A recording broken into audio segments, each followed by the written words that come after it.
From Henry in D.C. Henry writes, Kevin, don't always agree with you, but I listen to you and appreciate you even when you're wrong. Coleman will be okay. The kicker problem's a bigger problem. And if Diggs is already that good, what's that say about the rest of the group? Thank you, Henry, for that. I will respond. Man, a lot of post show Twitter and email correspondence. A lot of it on the very last topic we discussed yesterday, which was Diggs and, requesting that we all help in trying to convince Joe Theismann that he should wear number 7. Some of you are okay with it. Most of you are not. Max is here. Brian's here. One guest on the show as of now.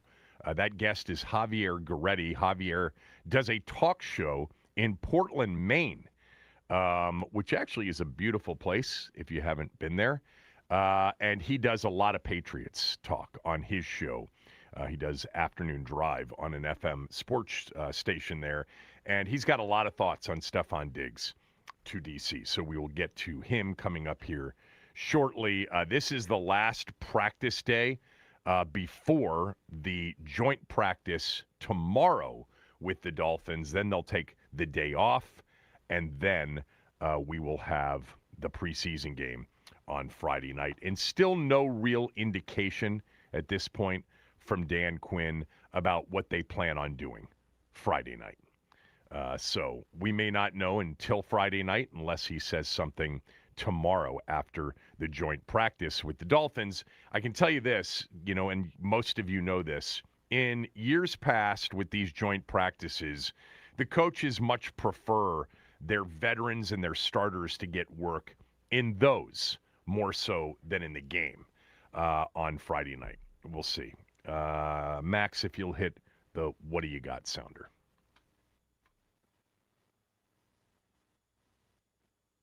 So the Thursday night Hall of Fame game in Canton, Ohio, between the Panthers and the Cardinals, which, by the way, was one of the most exciting preseason games you'll ever see. 33-30, a walk-off touchdown run by rookie quarterback Haynes King for the Panthers in a game that produced over 800 yards, 63 points, second highest scoring Hall of Fame game ever. You usually expect, 17-10, 16-13, 13-3, these kinds of games early in preseason, but not last Thursday night. These two teams really went at it, and the viewers were there for it, per usual. By the way, I think if the score had been 13-3, the viewers would have been there for it. It's football. It's the NFL on TV, and the Hall of Fame game on Thursday night drew more than 7 million viewers. Now, just to give that some perspective, that makes it the most viewed, it would make it the most viewed Major League Baseball game of the season. And any NHL game from last year, including Stanley Cup games. I mean, this is like, the most obvious of discussions. The NFL's popular. Who knew? But man, once it's back on TV, it is tough to keep people from watching it, even when it means nothing. And this coming Thursday night, you've got like 7 games on Thursday night. The NFL Network will be showing a few of those games throughout. I think the game that they're going to highlight is Titans 49ers in the Bay Area. Then Friday night, Washington and Miami, just one of 3 games on Friday night. The highlighted NFL Network game is Bucks-Jets. That should be a thriller. And then Saturday, you got football all day long on the NFL Network with preseason games. They'll all do good numbers. Now, the game on Thursday night was on NBC, so that helps. All right. Back to Henry's note to me. Kevin, don't always agree with you, but I listen to you and appreciate you even when you're wrong. Coleman will be okay. The kicker problem is a bigger problem. And if Diggs is already good, what does that say about the rest of the group? Yeah, I mean, I don't necessarily, Henry, think you're going to be wrong about any of this. I don't know that we really know for sure if you're going to be right or wrong. It's too early. I mean, the kicker situation, yesterday, both kickers, and Ben was on with us to tell us that Stevens and Jake Moody were way off, in their kickoff in practice yesterday. It was not a good day for the kickers. They've had some good days, and Stevens has had more of those good days. The rookie, Drew Stevens, out of Iowa. But Jake Moody missed like 4 kicks in a row, Ben told us, and Drew Stevens went 2 for 5. So it was a bad day for the kickers. By the way, I do think it's important to have a reliable kicker. No doubt, Henry. And I'm going to be concerned about the kicker situation until somebody steps forward, becomes consistent, becomes really, really solid. Like we talked about the percentages, like inside 45 now, 49 or closer should be at, it's close to 90%. When you go to 50 to 54, that percentage drops to maybe 70%. And then beyond 55, you want the kicker to be above 50%.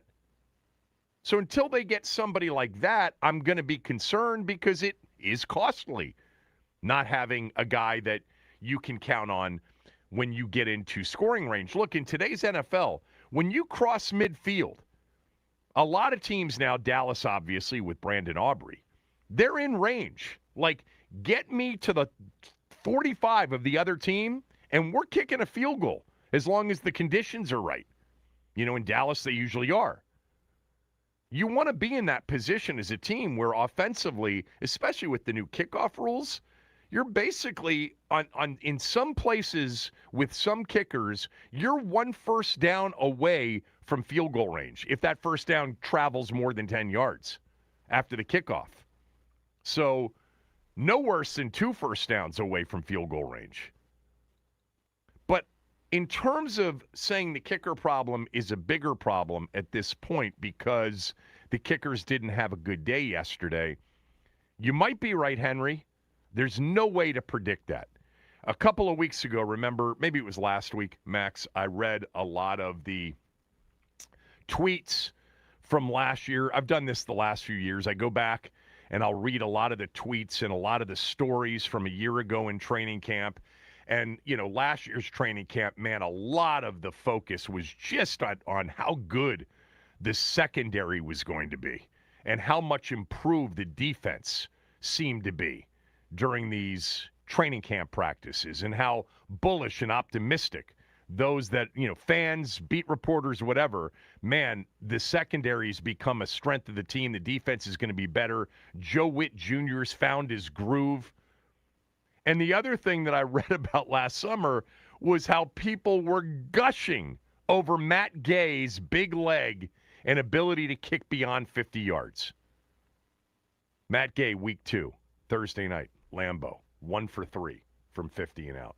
Struggled all year with kicks. So I don't know what missing kicks yesterday and making kicks the days before means.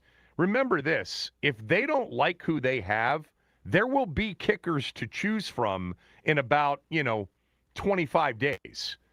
The cut from 90 to 53, somebody's going to be in a bind with, and I say in a bind, in a very favorable position after this preseason, picking between 2 kickers who performed at a high level. And so there's going to be somebody available. But I'm with you. They got to solve that problem. They got to find some consistency at that position. They haven't done it since they took over. I say that they, Adam Peters and company. Hopefully Stevens is the guy. Maybe it's Jake Moody, even though he missed 4 yesterday. Moody missed 1 field goal with us last year. It was a short one, though, in the season finale from 24 yards out. That can't happen. You can't have a kicker that shanks kicks. He shanked 2 last year, one with the 49ers, I think, and then one with Washington inside 30 yards. That's got to be 100%. Inside 40's got to be 100%. Can't miss. And if it's not 100%, it's, for the season, 14 out of 15 from 40 and in. It's got to be. or whatever the numbers would be. Now, the Diggs point, I actually thought about that, Henry. I think that's a really interesting point, that if Diggs is already good, and people have noticed that Diggs stepped right in the first few practices, leader, getting open, quarterback friendly, looks different than everything else they had. Yeah, it does say something about the rest of the group. But again, these are practices. All right, Pat Surtain's not out there covering him. Quinyon Mitchell, who will be covering somebody in the opener, Cooper DeJean will too. They're not out there. There's no game planning, offensively or defensively. But the fact that he looks different, and that's been some of the talk, Ben has sort of alluded to that. Yeah, I'll tell you what it confirms. It confirms that they did the right thing. I mean, you need, going into Philadelphia in the opener, and then Dallas week 2, 2 tough road division games to open up the season.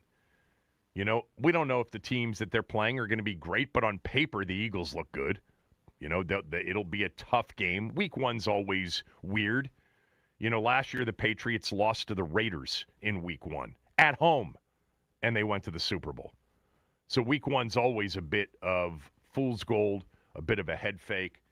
But to your point, Henry, I'm going to be glad that Diggs is going to be out there on the field. Fingers crossed he's healthy and he's up to speed on the playbook and all of that, with Terry and whomever else is out there. I want to go into Philadelphia with some experience and some belief. And like I've said about the receiver situation, and I tend to agree with your assessment, you know, from afar, because nobody really knows at this point, but Diggs is a known entity. The others are maybes. So you've got 2 known entities going into Philadelphia in the opener with Jaden. Terry and Diggs. Everybody else is a maybe. I even put Chigakonkwo into the maybe column. He's been productive. I love the signing. I really am a big fan of Chigakonkwo. I think he's going to be a really good fit here. But he hasn't, you know, walked into a snake's pit like Philadelphia in a division game like this one. He's played for 4 bad teams in Tennessee with bad quarterbacks, with no expectations. In terms of Coleman being okay, I mean, I don't know how you meant that. Like, we're going to be okay with Coleman? No worries at all about losing Laramie Tunsil? Or he's just going to be okay? I'm not sure what that's where tone would help. But it's a bad injury. It's a really, really difficult blow. No matter what anybody says about Brandon Coleman, and Brandon Coleman has played well at times. He has. And he's a third-year player, and he might be better now than he was as a rookie. Laramie Tunsil was your second-best player on the football team. There is no way you're not going to feel the hurt of losing Laramie Tunsil. That's absurd to say at this point, that we're going to be okay, that it's fine. It's not the quarterback. It's not the quarterback. That would be devastating. But it's pretty bad to lose your second-best player on the team. Maybe Coleman emerges into a big-time top 10 left tackle this year. That would be great. But he better be in the top 5 or you lost something by losing Tunsil. I think Ben made so many good points when he was on yesterday talking about, you know, it's not that, you know, they can't scheme around it. You know, the big difference is Tunsil's out there at left tackle, and you don't have to scheme anything up. That side's taken care of. The quarterback's blind side's taken care of. We've got one of the best 2 or 3 pass-blocking left tackles in the game. Last summer, Rashawn Slater, after signing a massive deal with the Chargers, got hurt, was lost for the season. I bet you in that moment they were devastated, but also said, hey, you know, we'll scheme up around it. Justin Herbert took a beating last year. The Chargers were never right offensively, losing Slater. Slater's elite. Laramie Tunsil's elite.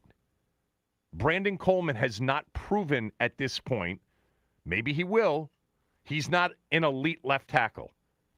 If they thought he had the potential to be an elite left tackle, I don't know that they trade for Tunsil. Maybe they do. There were a couple of let me find the one that I wanted to read.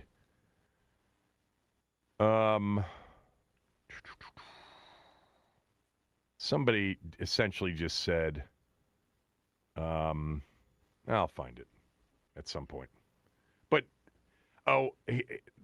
yeah, here it is from SAQ Daddy on Twitter. You're wrong about Coleman. Top 5-0 and top 3 rush game with him. Top 5 offense and top 3 rush game with him. Yes, in 2024, that's true. He didn't want to play guard. They got Tunsil because it was a rare opportunity. Thought it was a mistake at the time. Coleman was good and improving. Would have preferred to keep the picks. I'll tell you what, if Tunsil's career from this point forward, this injury moving forward, doesn't come back and for a few years play at a top 5 level, you'll be right about it. I disagreed at the time, and maybe I'll be wrong about it.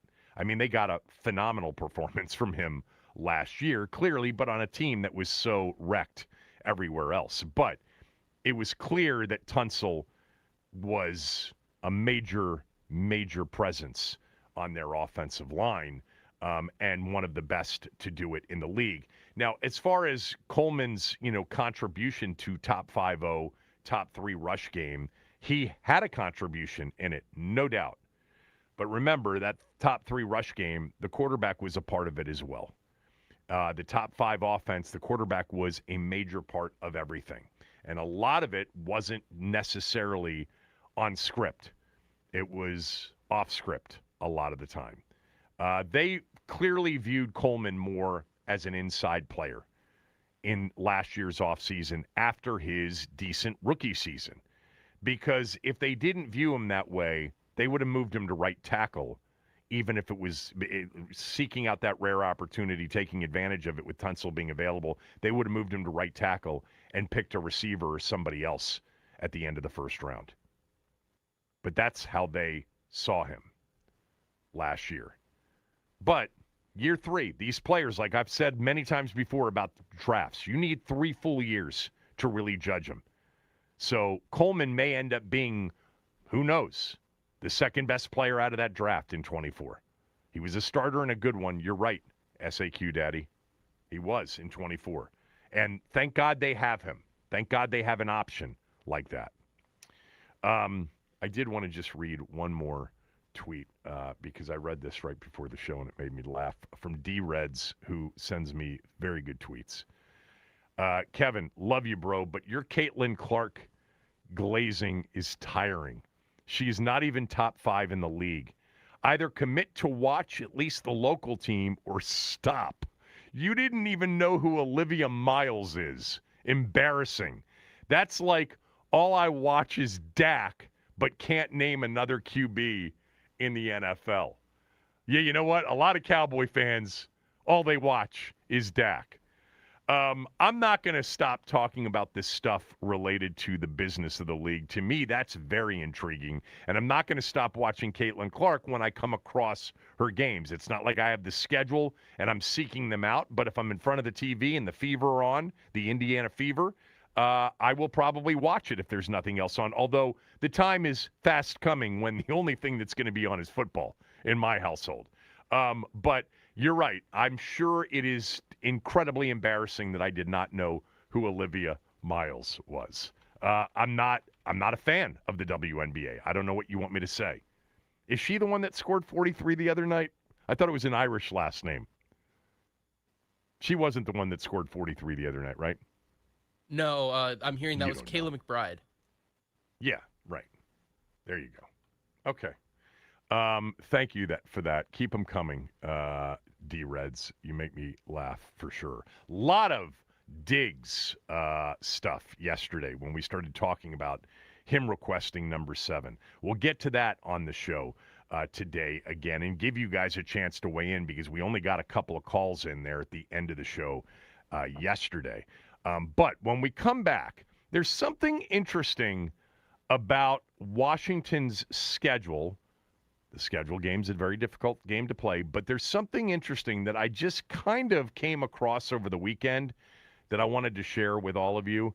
I think it's another reason why Tunsil's absence will be big early in the season, sure, and why they needed another veteran receiver. I'll get to that next. Kevin Sheehan Show, the Team 980 and the Team980.com.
What do you want to see from Sonny Styles and the rest of the rookies?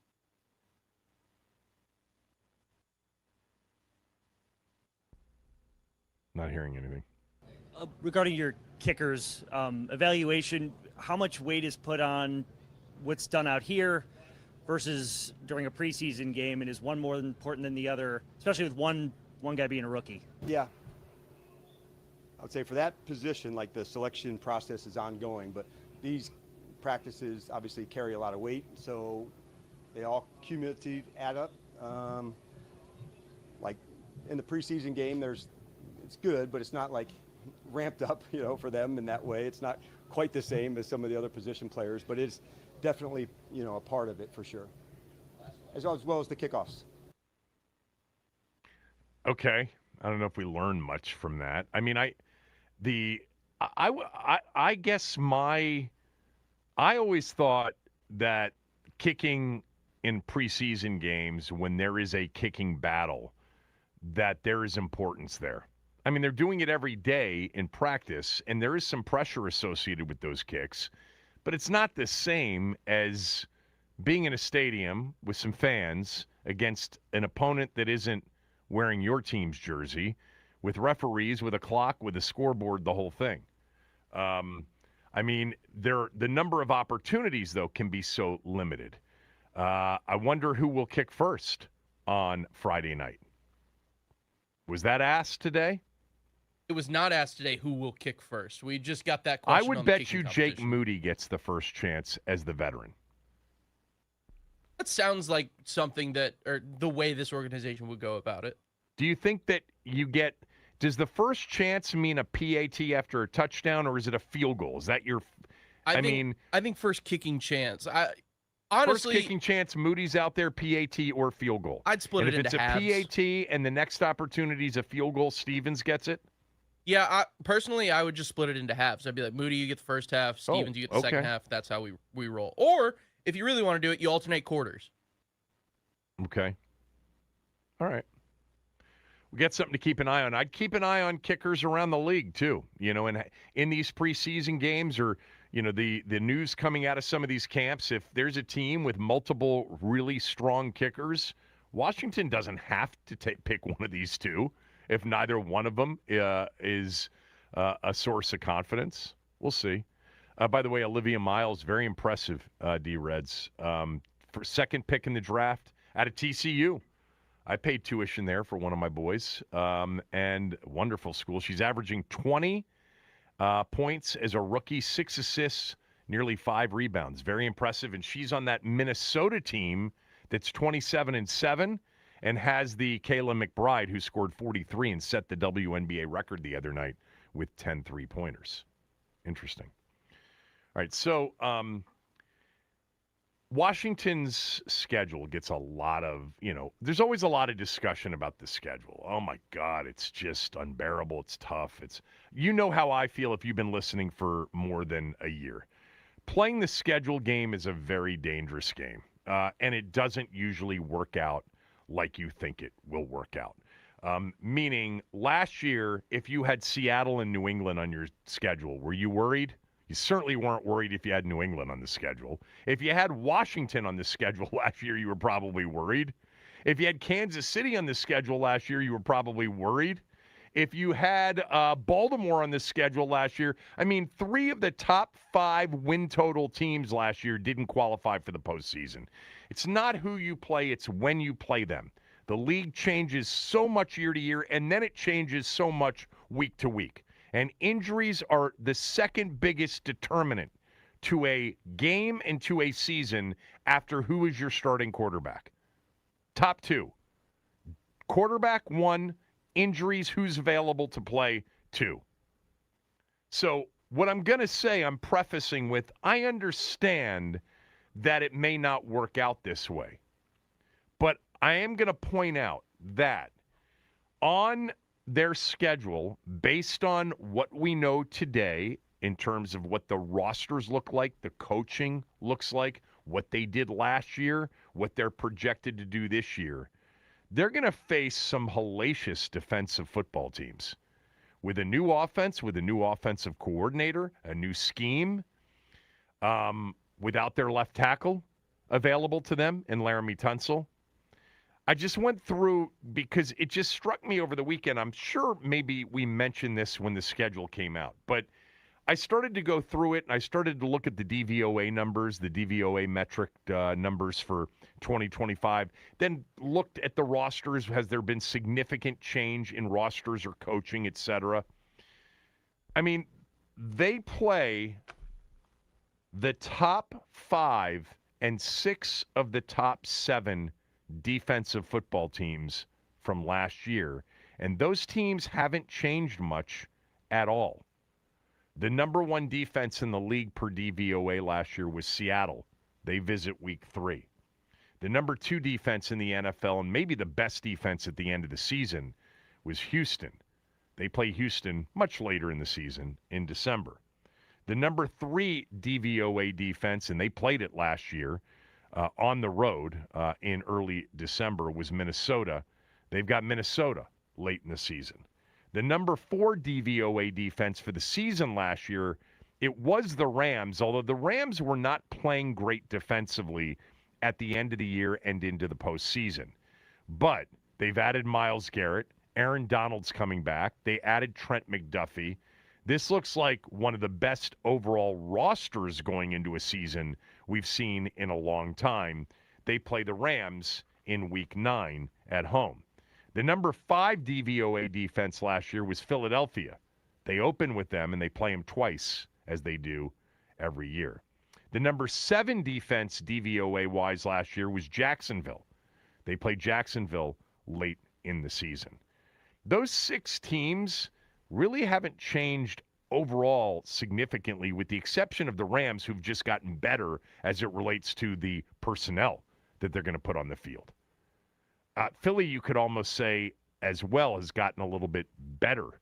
I mean, I think the addition of Grenard is a big-time addition for them. They also play Atlanta late in the season. Atlanta was really, by the end of the year, they were really getting much better defensively. They finished as the 11th ranked DVOA defense in the league. Indy was a decent defense. They finished 15th, and the Giants last year had the 16th ranked DVOA defense. So in the top half of the rankings from last year, Washington will play 11 games of their 17 against teams that were good to great defensively last year. Again, I understand this. Trust me, I do. It doesn't necessarily mean those teams are going to be great or good on defense in 2026. Especially on that side of the ball. Defense is variable. It's the highest variance of the 2 sides of the line of scrimmage year to year. There's much more variability defensively year to year than there is on offense. The reasons for that are primarily that the quarterback, if it's consistent, there's a better chance that offensively you're going to be similar to what you were the year before. Defense, there are a lot of reasons, but there's nothing that really anybody's ever been able to nail down to say why.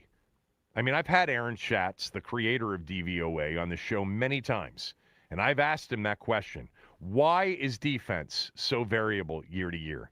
We don't really know. We just know it's much more variable than offense, and the one reason would be the quarterback, when there's quarterback consistency. So it's possible that the 11 games out of 17 against good to great defensive teams from a year ago, it won't be that. Or it won't be that the week we play them. You know, maybe the Seahawks are really good defensively this year, but in week 3, Leonard Williams and a few other players are out with injuries, and it's just a different team that you face. I'll mention that San Francisco was not a top half of the league defense last year because of injuries primarily, and we saw that at the end of the season when they got run out of the building twice by Seattle, giving up, I think, 30-something and then 40-something. They just had too many injuries that they could not overcome defensively. But a healthy 49ers defense could be a top half of the league defense. And Cincinnati certainly went out to try to improve its defense. They added Dexter Lawrence. And Dallas did the same. By the way, they gave Quinnen Williams today a massive contract extension. the discussion about, I think Blau at one point, sort of suggested, look, it's probably going to look different at the end of the year versus the beginning of the year. And if you go with what happened in Chicago last year with Caleb Williams going under center in a Ben Johnson scheme, it started off slowly, gained steam, and then by the end of the year, they were humming. Last year, they lost their first 2 games. I'll tell you this. Offensively, the Bears were never terrible last year, but they were much better as they got towards the end of the season. That game late in the year, if you recall, they played the 49ers on a Sunday night in Santa Clara, and it was 42-38, and there were literally, I'm going to look it up because I think there weren't any punts in the game. I don't think there were any punts. No, I'm wrong. There were a couple of punts in the game. But Chicago was absolutely unstoppable against a bad 49er defense. And the Bears couldn't stop the Niners either. In the game, the 49ers had 496 yards of offense and 42 points. The Bears had 440 yards of offense and 38 points. San Francisco was 7 of 10 on third down, 1 of 1 on fourth down. The Bears were 6 of 12 on third down, 2 of 2 on fourth down. I mean, the two teams combined for 58 first downs in the game. I mean, there was 1 turnover. That was it. The Bears weren't that early in the year. So if Washington is offensively a work in progress from the beginning of the season, and these defenses turn out to be what they were last year, it's going to be a challenge. And you know what's going to happen? The defense is going to have to step up and become one of the defenses in that top half of the league per DVOA to keep them in games where they may struggle offensively. I mean, picture the opener. It's the opener. It's always hard, and it's a weird week 1 always in the NFL. But Jalen Carter and Jordan Davis and Zach Bond and Campbell and Nolan Smith and Jonathan Grenard added to it. Is he hurt, by the way? Reek Woolen was added to their defense. Quinyon Mitchell might be one of the 2 or 3 best corners in the game now. Cooper DeJean, Vic Fangio scheming it up. And you're going in there with a new offense and a new scheme and a new play caller. You better be pretty good on defense in the opener. The defense is going to have to be ready, and it's got to be improved quickly. But I do think that one of the reasons that you take some time with the players you have, but then ultimately you've got to go get a Stephon Diggs. And I think that's probably one of the reasons they went out and got a Rachaad White, is that you want to make sure that when you go into these environments, you're buttoned up. You got veterans who have been there, done that are going to get the calls, that they're going to understand Rachaad White in a 3rd and 6, what his responsibilities are. But I thought that was I had not done that with their in looking at it. I was just looking at it over the weekend, and I'm like, man, you just look at the defenses they're facing. The Rams, my God, the Seahawks, the Eagles. I mean, it's just one after another. The Texans have a chance to look like the 85 Bears. Now, they don't play stylistically the same way, but the actual personnel that the Houston Texans have defensively is insane. I mean, they have 5 A players on defense, 5. And really a couple of A-pluses. Will Anderson's an A-plus player. Daniil Hunter is an A-plus player. Azeez Al-Shaair is an A player. Stingley's an A-plus player. Lassiter's a good player. And they added Reed Blankenship from Philly. He's a good player. Good God, the Texans. But again, defense is variable. We'll see. You never know how it'll look the next year. If I were Houston this year, I'd make sure that C.J. Stroud does not blow games. I'm running David Montgomery as much as I can because they added him. Hopefully Nico Collins is back. He was missing receivers. He lost a tight end in that playoff game. But that's one of those teams where you go in and you're like, we just have to make sure offensively we don't lose the game like we did in the playoff game. Now, they might be explosive offensively. They were at times last year when they were healthy. And by the time Washington gets to the game against Houston, it's late in the season, and Houston may have a bunch of injuries and be out of it, and they're playing backups. Who knows? But based on last year's and the projection of what they will be this year, they're going to play some monster NFL defenses. And last year was kind of a return to dominant defensive football being what carried the day from a winning perspective. Seattle, number 1 defense, DVOA in the league. Number 2, Houston. They were right there in the postseason. The Rams were 4, even though they were fading a little bit. Philly 5. Jacksonville 7. Jacksonville's defense was nasty. That's why I thought Josh Allen's game in that playoff game was as good as anybody's in the postseason. All right.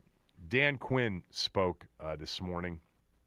Talked a little Stephon Diggs. Talked a little bit more about Tunsil. You'll hear some of it next. Kevin Sheehan Show, the Team 980, theteam980.com. I do want you to know that if you have any HVAC issues, Foley Mechanical is the place to go. We were having some issues about 8-9 months ago. Yeah, about 9 months ago now. It was right around October, November of last year. We called Foley Mechanical. Dan Foley, who owns Foley Mechanical, came out, talked to me, talked to my wife. My wife understands some of these issues more than I do. She's in real estate. And he was just so impressive. And we said, great, you guys do the work. He's got a team that does everything well, and he owns the company. This isn't one of those situations where he's a franchisee or there's some big private equity firm that owns the company. He owns 100% of the company. He hires the people he wants, and he hires quality people.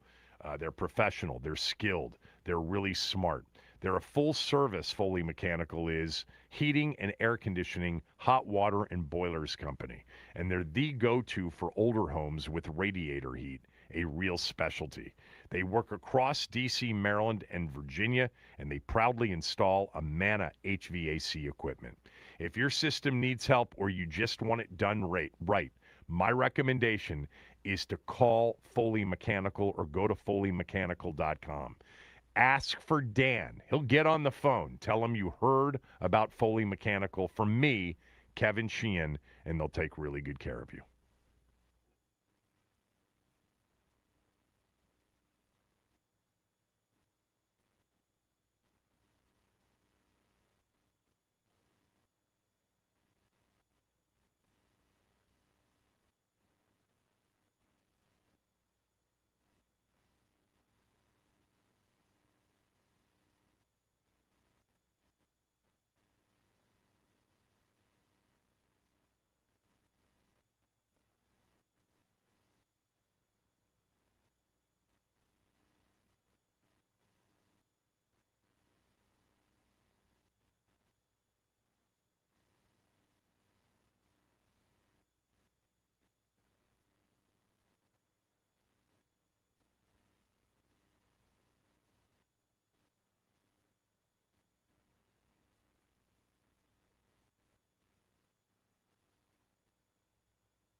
Injury, like with Laramie, how much do you address the team about that? How do you go about talking to them about it? Because it's a dominant conversation. Yes, for sure I addressed it, and I wanted to, especially while it was still fresh. I had said, hey, he's going to be out for a while. The guy's an absolute warrior, and knowing that you wanted to acknowledge it and just say that, because obviously, especially the offensive line, this is a tight group. They were definitely feeling it. So, yeah, I'm definitely someone that would rather discuss it and, kind of have a conversation first. There you go. Addressing the team. Yeah, it's interesting. I would imagine whenever you got to address the team as a head coach when one of your two best players, top three players in the team, goes down. And a lot was expected of him, for sure. Dan Quinn speaking before today's practice. Again, today's practice, the last before tomorrow's joint practice with the Dolphins.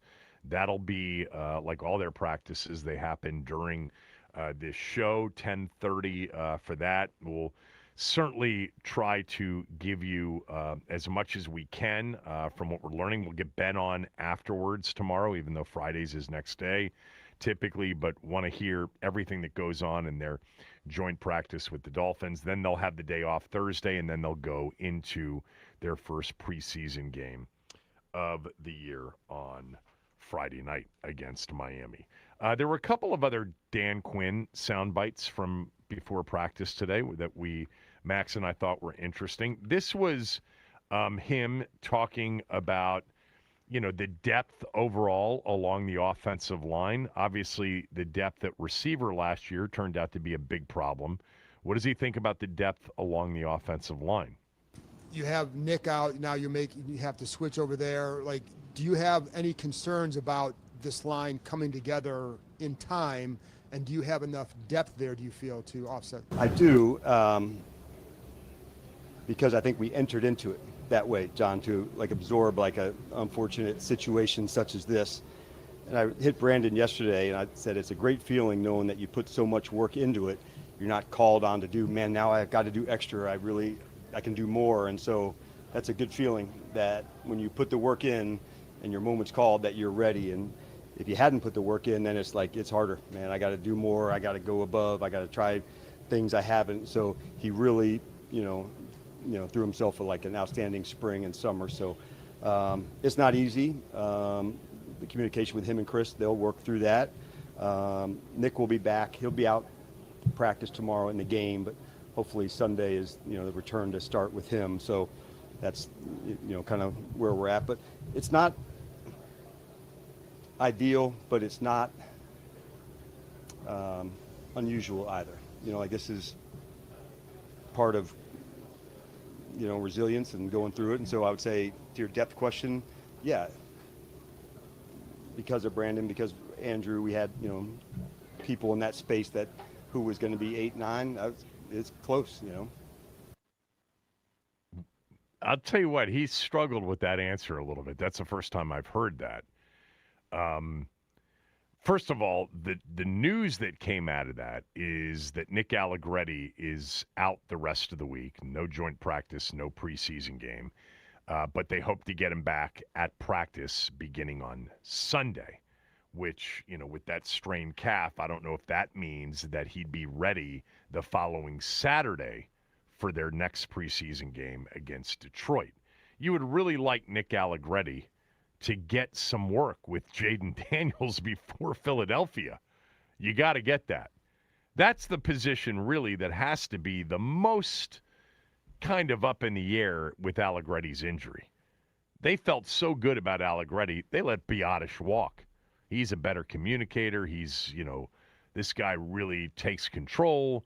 But they added another center the other day. Mitch Tischler reminded me of that yesterday. Daniel Brunskill they added. He's been in Miami. He's been in Tennessee recently.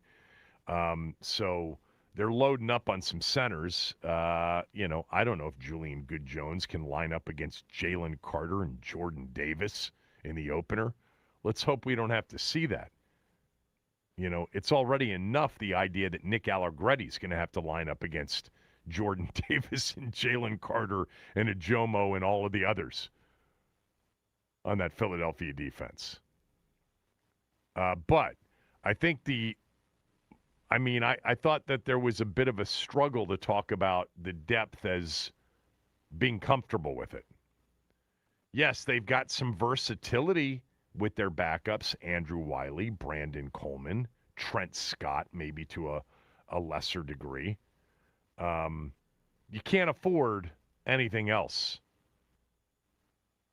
That was really, really a very difficult blow. You can't afford a Cosme or a Paul or a Connerly Jr.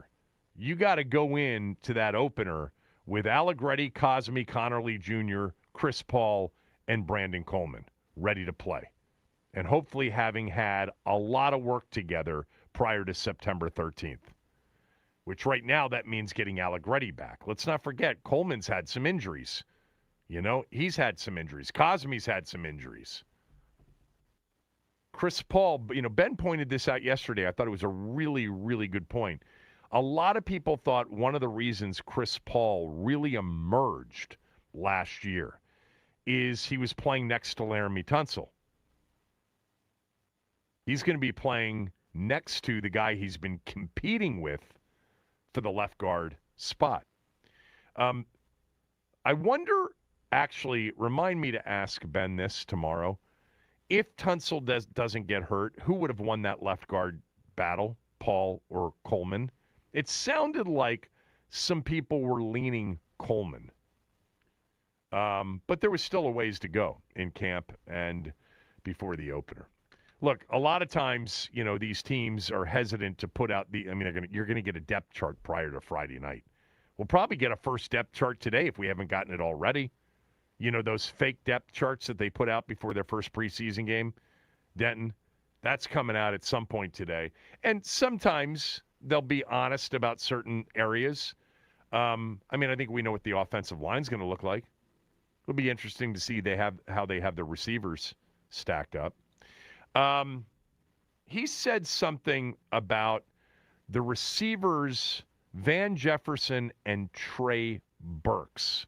I want you to hear what he said when we come back. I know for a fact there are a lot of people out there that like Van Jefferson a lot. The moment they signed him up until the current. But with Diggs in, there are going to be some difficult decisions to be made. You'll hear what Quinn said about Van Jefferson and Trey Burks, kind of in a battle for that, outside, Z position, the other outside receiver. That's next.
some news out of Philadelphia. Around the division when they, Eagles, Cowboys, and Giants fans see the Laramie Tunsil injury, and they're like, yeah, all right, that's good for us. Jonathan Grenard has been ruled out for another couple of weeks with the pec injury in Philadelphia. Remember, Jonathan Grenard was really good last year for Minnesota. He gave Washington a ton of problems in that game. Everybody did. But remember, the Eagles traded 2 third-round picks in the draft, this year's and next year's. And then, tore up his deal and gave him a new 4-year, $100 million contract extension with $50 million guaranteed. Again, not who you play when you play him. It is possible, certainly at this point, that Jonathan Grenard might not be out on the field for his first game as an Eagle in the opener on September 13th. They got a lot of depth on that team. Nolan Smith isn't even penciled in as a starter, as an outside linebacker. They got Hunt. They got Campbell. They got Bond. Those guys are more inside. But Philly's got plenty of depth, but still Grenard's debut may happen after the Washington opener. This was Dan Quinn earlier this morning. I think one of the interesting battles now is there's enough that's been said about Diggs since the acquisition that would lead, I think, most people to believe Diggs at this point in his career, he can play outside. He can play opposite Terry as the Z. He can probably even play the X, one of the outside positions. But you heard Quinn really emphasize inside slot, which means when they go 11 personnel, there's going to be another receiver on the field playing an outside receiver spot. Now, they'll get moved around. Obviously, game plans will be different week to week. But who is that going to be? Well, Treylon Burks is a leading candidate for that, taller receiver. Van Jefferson, I promise you, they really like Van Jefferson. This goes back to something that was said to me, literally almost a couple of days after they brought him on. This guy's a pro. He's a great route runner. He's got great hands. He's quarterback friendly. By the way, he's won a Super Bowl with the Rams. He wasn't the key receiver. OBJ was until the Super Bowl game against Cincinnati. Van Jefferson's been in some big spots. But you also have De'Ami Brown, who could play that outside spot. I think when you think of guys like McCaffrey and Jalen Lane and the rookie Antonio Williams, thinking more in line with, well, in terms of playing time, somebody in that group probably got hurt by the Diggs acquisition more than somebody else outside. But still, depending on how many they keep, De'Ami, Van Jefferson, Burks, it's going to be an interesting decision because I think they like De'Ami. I think they like Burks. They brought him back. You heard what Quinn said about Burks on Saturday. He's been one of their fastest guys with his size. They've been working him at kick return and punt return too, a little here and there. But he was asked specifically about Van Jefferson and Treylon Burks. Here's what he said this morning. And just with Treylon Burks and Van Jefferson, kind of what have you seen with them at this point in the camp? And sort of the same thing, like how do things shift for them possibly with the sort of the moves? Shift part, we're not there yet, but I would say what I have seen from them, I've been pleased. Van is exacting, sits down in the zone, the catch, location. So, man, is that a good feeling for a QB? Okay, the zone, sit down, right spot, right location, get the right yards. Trey, you feel these big catches, whether it's on the sideline, over the middle, the catch radius. I think for him, lighter has been able to go longer and faster. And I think that's been an advantage for him. That he's in the past been up to over 230, and that size he's just under 220. And I feel that difference in the speed as well. He's still back catching punts and part of that, but he's really competing hard. Yeah, exacting. About Van Jefferson. If they end up having to cut Van Jefferson, there are a lot of people out there that won't like that at all. Van Jefferson's been around for a while. He's been in some games. He was with the Rams in their Super Bowl run in 21 when they were in the postseason, COVID 2020. He had a big game in a playoff game against the Packers that first year. Really big game. They lost the game, but he had 6 catches, had a touchdown catch in that game. Really, it was a good football game. And then in 2021, with the the run through the postseason, he had in the Super Bowl game 4 catches for 23 yards. He was targeted 8 times. But remember, in that playoff run, they had acquired OBJ midway through the season. They had Cooper Kupp. So Jefferson was really that third receiver once they acquired Odell Beckham Jr. But he's been a pro throughout his career. I'll make a prediction today because I have a sense of what they think about both of these guys. And because they signed both of them to, very short-term deals, and they're both veterans, and I'm going to assume they're not eligible for the practice squad. I don't know that for sure, but I don't think they're eligible, and they'd get plucked anyway. I think both Van Jefferson and Treylon Burks are going to make the team. And if they don't, and if one of them gets released, they're going to hate it. Those are good positions to be in. They haven't always been in those positions. They certainly weren't in that position last year. Now, to the emailer that I opened the show with, Henry, saying if Diggs is that good, what does that mean about what they had? Well, remember, Diggs is kind of focused more as an inside guy at this point in his career. It might say something more about Antonio Williams and his readiness, Jalen Lane, maybe even a little bit about Luke McCaffrey. I wonder if a Luke McCaffrey or even a De'Ami Brown is tradable. Probably not. McCaffrey maybe a little bit more so. McCaffrey was an outstanding kickoff returner, but with the new kickoff returns, you can find somebody else. Hell, Diggs could do it. But certainly a guy like Rachaad White could do it. Krosky Merritt could do it. I think the punt returning ability of Jalen Lane, I'm sure that there are others that could be good punt returners. I saw from Jalen Lane last year a guy that could be really, really high level. I mean, explosive, game-changing, field-flipping, punt return guy. So I don't care if he is a guy that they don't really think can play inside, can play receiver, because of the kind of, field flip, explosive play that he can provide. Maybe someone else can do it. I don't know. But I mean, Diggs, had he been a returner as a young player, would have been one of the best returners in the game. You guys, if you don't know this, he was an unbelievable kickoff returner at Maryland. He was a good punt returner, but then they got him off punts, and he had multiple touchdowns, kickoff returns, every time he had the ball in his hands in College Park. Receiver or kick returner, he was a threat to go the distance. But I think that the receiver room is going to be interesting. I think Ben did release in his 53. He cut Van Jefferson. Be interesting. See what happens. Of course, there's a lot of time. There could be more injuries. There usually are. There could be an opportunity to stick somebody, on a list for a while. I can't imagine exposing Jalen Lane or Antonio Williams or even Luke McCaffrey to the practice squad. I'll tell you what, though, the names that we were hearing, remember when Terry was going off about Jaden Bradley at some point during the OTAs?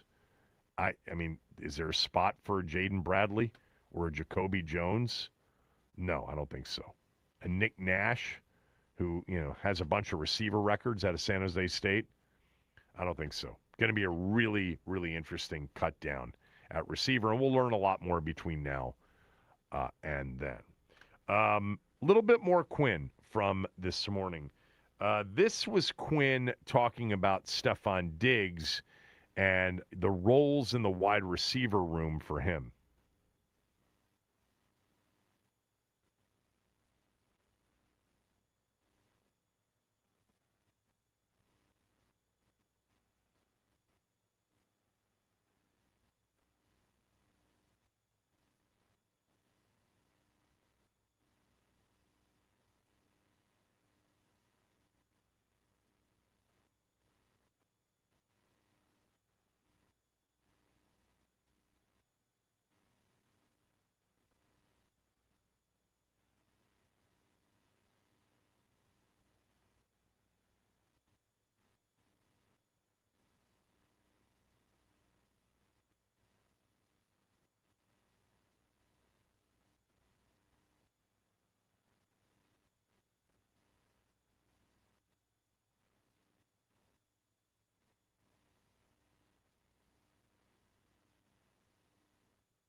Hey, Dan, with Stephon here now, I know you guys had confidence in the rest of the receivers. Does it change anybody's role for how you want to see them potentially, how you might use them in the regular season? I think that's a fair question, Ben. It could.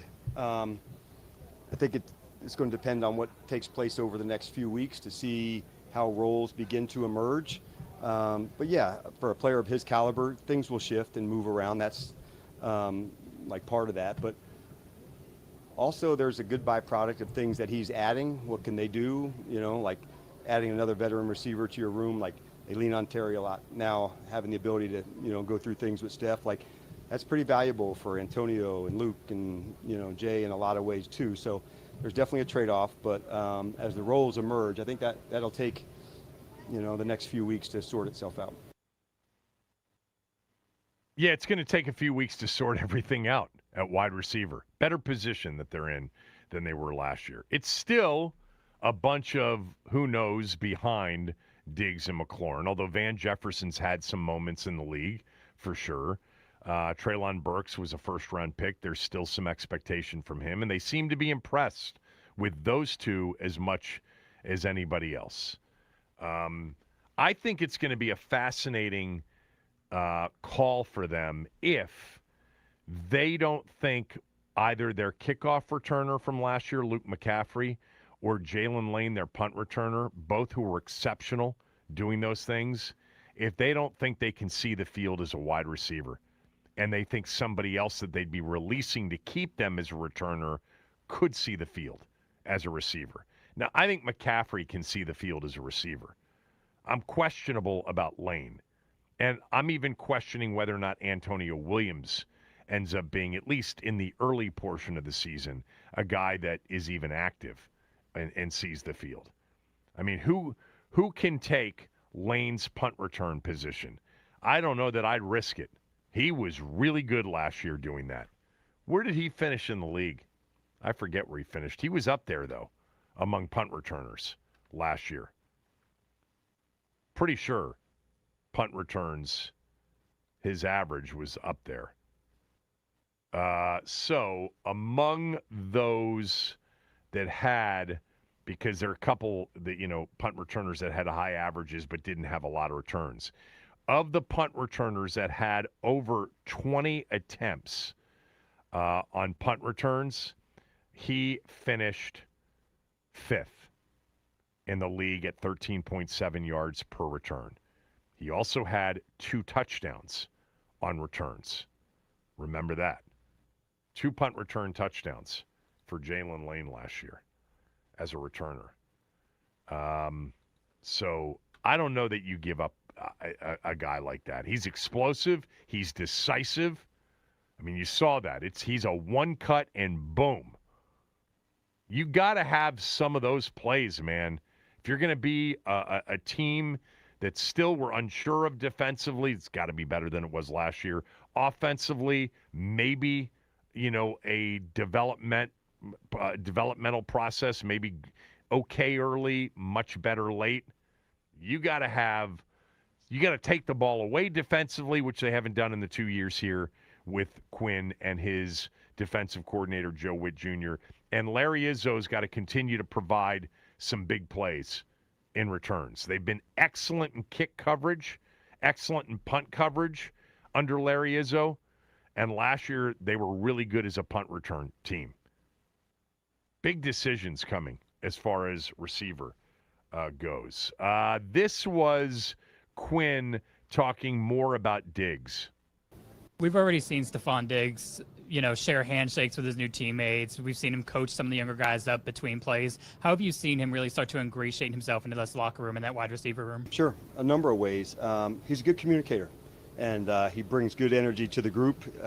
He's approachable. He's like somebody that you want to spend time with and gravitate towards him. Like I saw him, you know, just as small as it sounds, like just having breakfast together with some of the guys, going through things. He's spending extra time with, you know, Bobby in the meeting room. And so some of the other guys are just sitting in that same meeting just to help. And so I thought that's also a cool thing to see, that Diami and Jay and others, while Bobby was going through the new calls, they're also echoing, that is like this can be like that. And so it's nice to see both sides of that, where they're helping him get up to speed And then there's some concepts that he knows inside out. So he might have called it something differently through the years, but he has insights to share with them. So I like the balance that I'm seeing so far. And then there was one more that we wanted to play. This is back to the Brandon Coleman situation. If you weren't sure about Brandon Coleman's definitive position as the starting left tackle, Quinn made it very clear today that he was. Adam Epstein, 910 The Fan. How long is a true evaluation period for Brandon Coleman at left tackle in your mind? Brandon's the starter at left tackle, and so he's got a lot of experience into that space, and he's put the work in. We have lots of confidence in him. There you go. No evaluation period for Coleman. He's your starting left tackle. Real issue would be, what if they started to lose players along the offensive line? I mean, what would happen if Coleman got hurt between now and the opener? Yeah, they've got it's thin up front with the loss of Tunsil. There's no way to sugarcoat that loss. Again, the team is in next man up mode. That's not what we are. We're observers, and we discuss what the reality of it is for us, which is right now they've got a player that's capable, because we've seen it before, but man, that player was exceptional. Hopefully he's back, and there's still a chance. I was reading yesterday after the show some of the doctor stuff out on the internet, which can be dangerous. But that tricep, 4 months is doable. 4 months and being ready to play is doable, which would put him in early December, which, the league gets started late this year. So there are more games in December and January later in the season because Labor Day is late. So the opening date of September 13th is about as late as you can get an opening Sunday. So we're talking about, 5 games potentially if he were to get back 4 months and be available to play. That would be 5 games of the season. That's not a third of the season, but it is, a big chunk of it, and it would be the most important games if they were able to navigate the season well without him. So I guess we don't close the door on a return. His rehab's got to go well, and multiple discussions on the internet that you can certainly be ready after 4 months with a tricep. We'll see how it goes. All right. Yesterday on my podcast, I had Javier Goretti on the show. Javier covers the Patriots, covers all the Boston teams, hosts PM Drive on 96.3 in Portland, Maine. Javier's actually been a friend for years. I've gone on his show a ton. He's come on this show occasionally. Whenever there's been any sort of Boston, D.C. Link. And I reached out to him, and he came on to talk about the Stephon Diggs acquisition. And then we got into the Patriots and what kind of season he's expecting from them. But this was my conversation yesterday with Javier Goretti from 96.3, the Jab show that he hosts in the afternoons in Portland, Maine. Joining me right now from lovely Portland, Maine, the other Portland, is a longtime friend, business friend, because I've gone on his show many times, and he's come on my show a few times over the years. Javier Goretti is the host of the PM Jab on 96.3 FM in Portland, Maine, and they do a lot of Patriots conversation. He's been there for all of the glory years, and last year was almost another one. It was certainly an unexpected season with the Patriots making it to the Super Bowl. But I reached out to you because of Washington's move last week in signing Stephon Diggs. Let me just start with just you giving me an overview of what Diggs meant to the Patriots last year. I was skeptical of him coming in initially just because of the injury the year before, his age, and Diggs is a bit of a different personality. But honestly, and everything just sort of seemed to go the Patriots' way last year, whether it was health, their team stayed super healthy all year. The schedule obviously helped a lot, and they got to fatten up on teams. But Diggs meant a ton, to a team that really had, a very inexperienced receiving core, not a lot of guys that had done much in the league, guys like Kayshawn Boutte and Pop Douglas and guys like that were kind of carrying, probably the worst receiver room in the league for the last couple of years until last year. Then Diggs kind of changed all that. He was a leader in that room as far as, showing guys how to work and how to play, how to be successful in the NFL. And his presence just on the field, too, opened up guys, everyone else on the field, too. So, surprisingly, I thought Diggs had a huge impact on the Patriots last year and on that receiving core in general, really helped open up that offense that you all saw score 1 million points, helped the running game. Like, Diggs was a really important guy on a team that really lacked any kind of, identity in the passing game as far as their receiving core went. So, yeah, Diggs made a huge impact in New England last year. So why didn't they bring him back? So that's the $1 million question, right? And I think it's the off the field stuff mostly. Again, I'm not in the building every day or anything, so it's hard to say exactly what it's like interacting with Diggs on a daily basis and those kinds of things. But I think that, some of the stuff that's happened on the field, some of the accusations, some of those kinds of things just felt like the Patriots were ready to move on. They kind of got what they needed out of Diggs last year. It really helped Trey May and his development as a player and as a downfield passer. And I think they just felt like it had run its course. Not to say that Diggs was like a bad guy here or, was disruptive, but I also think that there's enough there where they weren't necessarily super pumped to sign up for it for another year. Well, he had a huge trial. I mean, he was on trial for a felony strangulation charge, for a misdemeanor assault and battery. So, but, where you started was there was I think during Stefan's career, right? Since going back to Minnesota, each move has been a move where what kind of guy are you getting? Are you getting a diva? Are you getting a problem, in the locker room or off the field?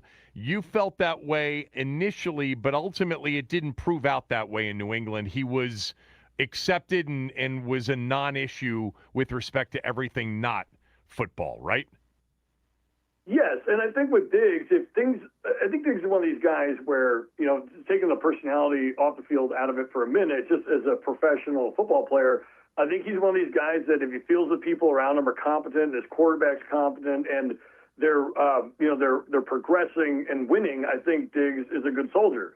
And I think in the 1 year prove it type situations, and he was a good soldier in Houston. He got hurt, they didn't bring him back. Same kind of thing in New England where he's a good soldier for the 1 year, not necessarily in love with bringing him back, but I think you can get a lot out of him in the short term. And I think as long as things go well, you can expect that. But if they don't go well, or he's not getting the ball, the team's losing, or in your guys' case, God forbid, Jane Daniels gets hurt again, then, I don't know if it would go as well. What do you think Washington's getting in Stefon Diggs as a player on the field at this point in his career at 32 years old? I think you're still getting a legit, maybe not 1A, but legit high-end 2 that can beat guys. I mean, you put him in single coverage, he's going to win.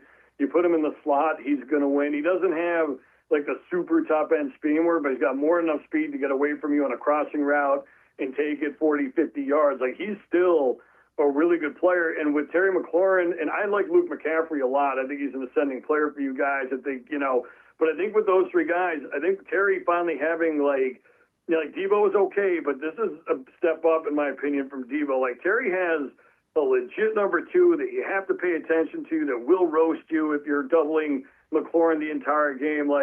I think it makes a big difference to their passing offense. Obviously, you guys have offensive line problems, and we'll see if all that gets worked out. But as far as your receiving core in the passing game, I think Stefon Diggs is a huge add for you guys. I thought it was something that the Skins needed to do, and I think that getting him to play in that role to help Terry out is going to be a big deal for Jaden Daniels. How much of New England's, we'll call it regular season success offensively, because they didn't have much in the postseason when they played that kind of murderer's row of defensive teams, Chargers, Texans, Broncos, Seahawks. But how much of that success last year does Josh McDaniels get credit for? I think a decent amount. I mean, we all know McDaniel's a great OC. He's been, he's proven it over and over again over, 2 decades or close to it now in the NFL. But I do think that there is a product of everyone in New England last year with the schedule they faced, like you talked about. Whenever they played anyone that could play any defense at all, especially up front, they really struggled, right? And that's because their offensive line just got blasted in those games. You saw the Super Bowl, but it happened in the Houston playoff game. It happened against the Chargers. Like every time they played someone, even happened against Cleveland, Myles Garrett got 5 sacks on them. Now they won the game anyway because Cleveland's horrendous, but they gave 5 sacks to Myles Garrett in one game. Right. So they had such a profound problem up front that when they played teams that could challenge them, they really struggled offensively. But when they were on an even playing field or playing weaker defenses, I mean, they just tore those guys apart. So I still think if the Patriots had a better offensive line last year, they would have been a better team. It would have been less of a paper tiger. It would have been less smoke and mirrors. But when they played teams that weren't just fundamentally way better than them, like their group dominated, and Diggs and that passing offense had a lot to do with it. You're familiar with this team down here and what Jaden Daniels did as a rookie. He didn't get a chance to play as much football last year because of injuries. But if you were going back and drafting the 2024 quarterback class, how would you pick them? That's a great question. I'd still take Daniel. I mean, I've always said I would have taken Daniels 1. I'd still be there with that. Obviously, his injury situation is I was worried about that, him coming out. I watched him play a lot in college, and I'm sure you did too. And they ran him like he was Tim Tebow, right? Like he took just hellacious shots in college, and that continued on in the NFL. And I hope that maybe they can get that a little more under control this year. Going into last year, I was really worried about him getting through the year, and we all saw what happened. So if they can keep Daniels upright, I mean, to me, he is super electric. I think people forget how good he is because of the injuries. I mean, even last year when he was healthy, you guys were very hard to beat, right? Still with a very mediocre roster, and he still elevated everyone. So I'd still probably take him 1, and then I think you'd fight about Williams and Drake May all day long. I think, honestly, at the end of the day, you got 3 guys that can play in this league, and I think now it just comes down to, I still think Daniels is better than those guys, but now it all comes down to, as we know, and Daniels has proven this to some degree already, which is why I like him.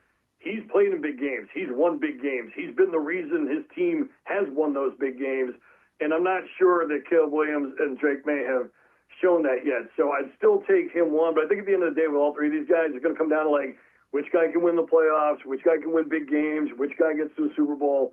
But I think they're all in that neighborhood, but I'd still take Daniels 1. Yeah, your point's such a good one because this conversation happens a lot, because of the number of quarterbacks, 6 in the top 12, and 1, 2, 3, Williams, Daniels, and Drake May. And Drake May was a legitimate MVP candidate last year. And Caleb Williams had a couple of playoff games and moments that were spectacular. And Jaden Daniels was out of sight, out of mind because he wasn't on the field.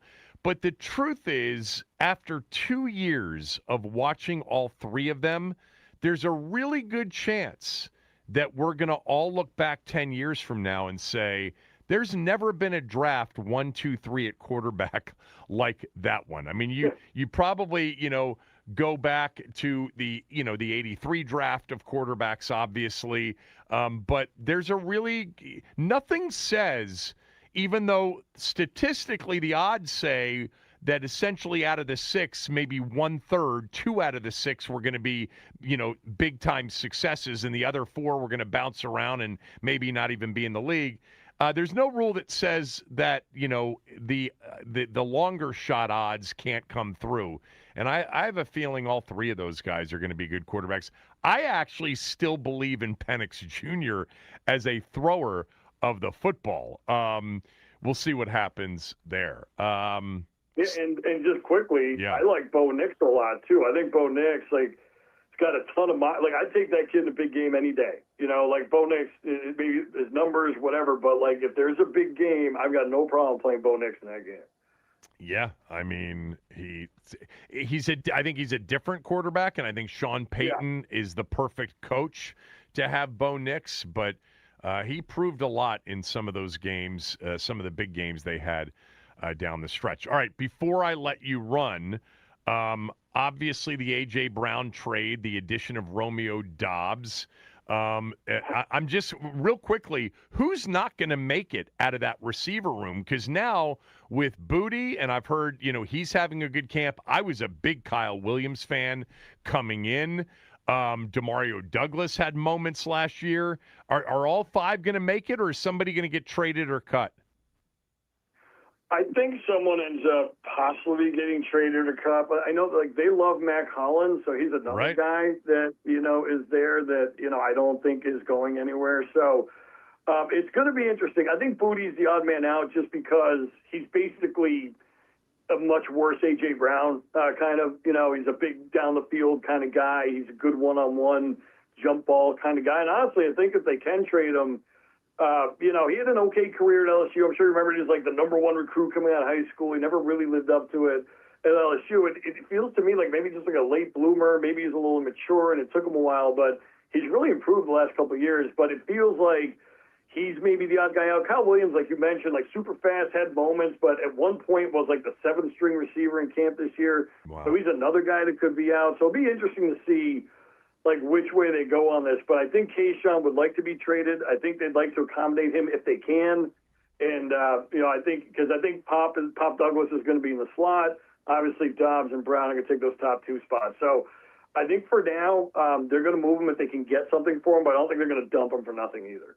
All right. So what are the Patriots going to be this year, Javier? Is it going to be, was last year an aberration? Are they a candidate to be, a Super Bowl participant, a best record in the Denver. I think had the higher seed. Yeah. But anyway, are they a candidate to take a step back, or do you see them being where they were last year or better?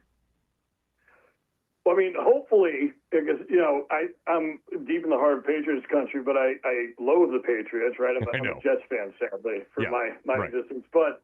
Honestly, we'll see. I think it all comes down for them is their offensive line with the changes they've made with the draft picks and free agency, and then, Campbell taking hopefully a step in year 2 for them. If their O-line holds up, I think this offense will be really good, right? I think the passing offense will be dynamic. I love their 2 running backs with Ramondre and Trevion Henderson. They both have their flaws, but they're both dynamic in their own way. Ramondre's a big back that can really love him. Move. He's had his ups and downs, but those guys can play. So if their line holds up, that offense should be good. They should score a lot of points, and they should be a factor. And then on the other side of the ball, it's the defensive line, their front, right?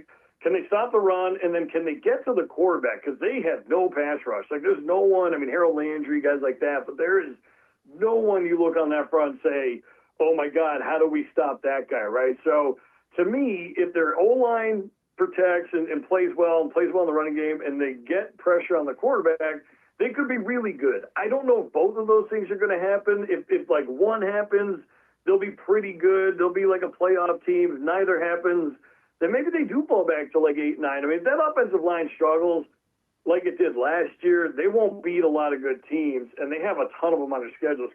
This team could be better than last year's team and have a much worse record because of the schedule they're facing this year. So I think it all comes down to, like it always does, the trenches. If they can win in the trenches on either side of the ball, I think they'll be okay, but I think there's real doubts about whether or not that's going to happen.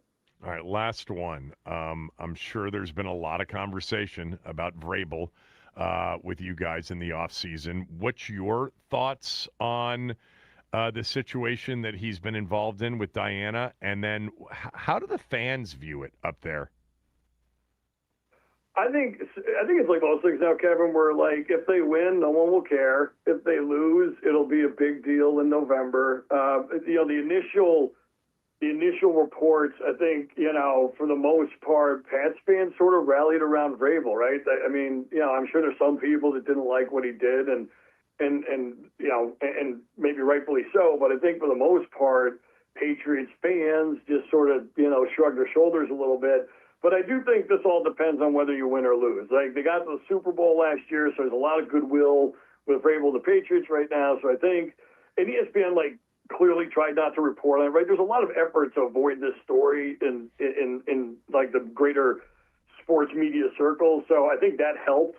And then, once the Page Six stuff and TMZ stuff started coming out, it became more salacious than football. So I think for the most part, Pats fans don't care that much about it. But I will say this, like if this team struggles, if this team's not winning games, I think it will come up. And then there is a real question of like, do his players see him differently now? Like there are some guys, Trevion Henderson was pretty vocal about it on Twitter when it all happened, saying he really kind of lost respect for his coach. So we'll see, when the metal hits the meat, as they say, in the trenches in a big game on the road, can Vrabel still lead those guys? I think it's probably still fine, but obviously we're going to find out.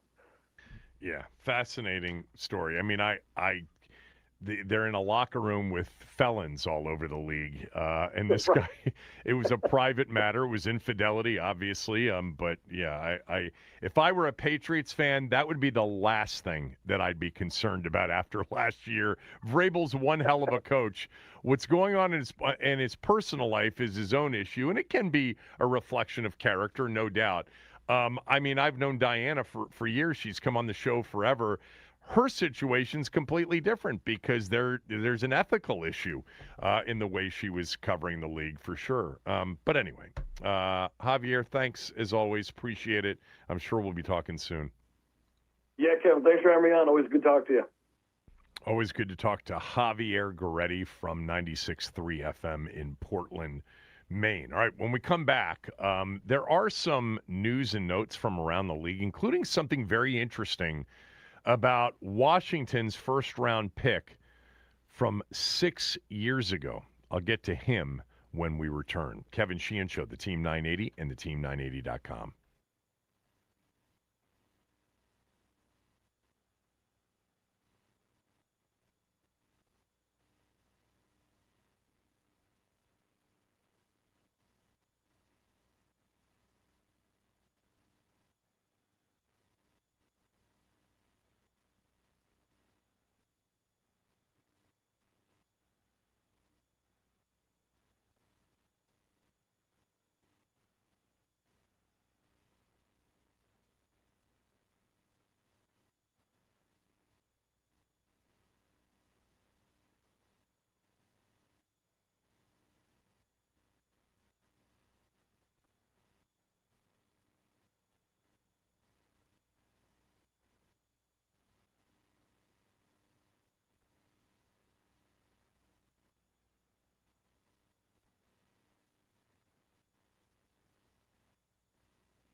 CBS Sports put out a story today, and it's one of those, opinion list kinds of stories. It was titled, "Which player will be the non-quarterback MVP for each NFC team in 2026?" So if you're curious as to the player they chose for Washington, they chose Sonny Styles. Writing, the Commanders spent a boatload of money in draft capital this offseason to transform their defense, but their biggest investment was in Styles, an absurdly athletic linebacker who makes plays all over the field. They need him to do a little bit of everything in Dan Quinn's defense, from ranging sideline to blitzing to covering backs and tight ends. This was one of the worst defenses in the NFL last season, so Styles certainly has his work cut out for him. Personally, which player will be the non-quarterback MVP for each NFC team in 2026? I would love it to be Sonny Styles. That would say a lot about the improvement of the defense. If the MVP, and it wasn't Jaden Daniels, was a player on defense, that would be big. I would rather it be I'd rather it be a defensive player, but I would guess that it would end up being somebody potentially on offense, like a Terry McLaurin, like, a Ja'Cory Krosky-Merritt or a Chigaconquo, or, at this point, it can't be Laramie Tunsil anymore. But that's not why I brought up this story, because in scrolling down division by division, I got to the NFC South. And after New Orleans' starting quarterback, who will be Tyler Shuck this year, the best guess of this particular group of writers on who the MVP of the New Orleans Saints would be if it's not their quarterback was Chase Young. I don't know if you guys know that Chase Young has played pretty good football in New Orleans. He got healthy. He had 10 sacks last year in New Orleans. I'll get to some of his other stats, but that 10 was the best of his career. He had 5.5 the year before, but he started 12 games last year in his second year in New Orleans, and he had a lot of pressures, too. Here's what they write about Chase Young as the pick to be the non-quarterback MVP of the New Orleans Saints. They write, Young is heading into his prime at 27 years old. Yes, Chase Young is still only 27 years old. Selected, obviously, at number 2 overall in the 2020 draft. He was a younger player then, and he is still a relatively young player. He's coming off the best season of his career, having picked up 10 sacks, 11 tackles for loss, and 15 quarterback hits in just 12 games. He ranked 6th in the NFL with an 18.2% pressure rate, according to True Media, picking up a sack, hit, or hurry at a higher rate than everyone except Will Anderson Jr., Nick Bonito, Micah Parsons before he got hurt, Jalen Phillips, and Josh Hines Allen. I knew he had 10 sacks. I knew he was an effective player for New Orleans last year, especially as a pass rusher. I did not know that he finished, per True Media, 6th in the NFL with an 18.2% pressure rate. Chase Young's got a lot of career left. If he stays healthy, could this be, or was last year the beginning of a stretch in which this guy ends up living up to the billing when he was picked at number 2 overall? You can never say never with these NFL players. You certainly never say never at the quarterback position. We've seen, obviously, resurrections of careers and total flipping of narratives on quarterbacks in recent years.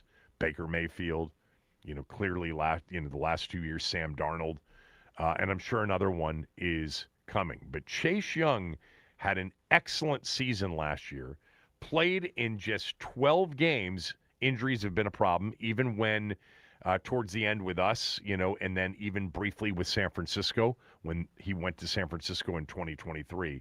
But 2 straight years with the Saints, he got a contract extension as well, and he's playing really good football, by the way, on a very good defensive team.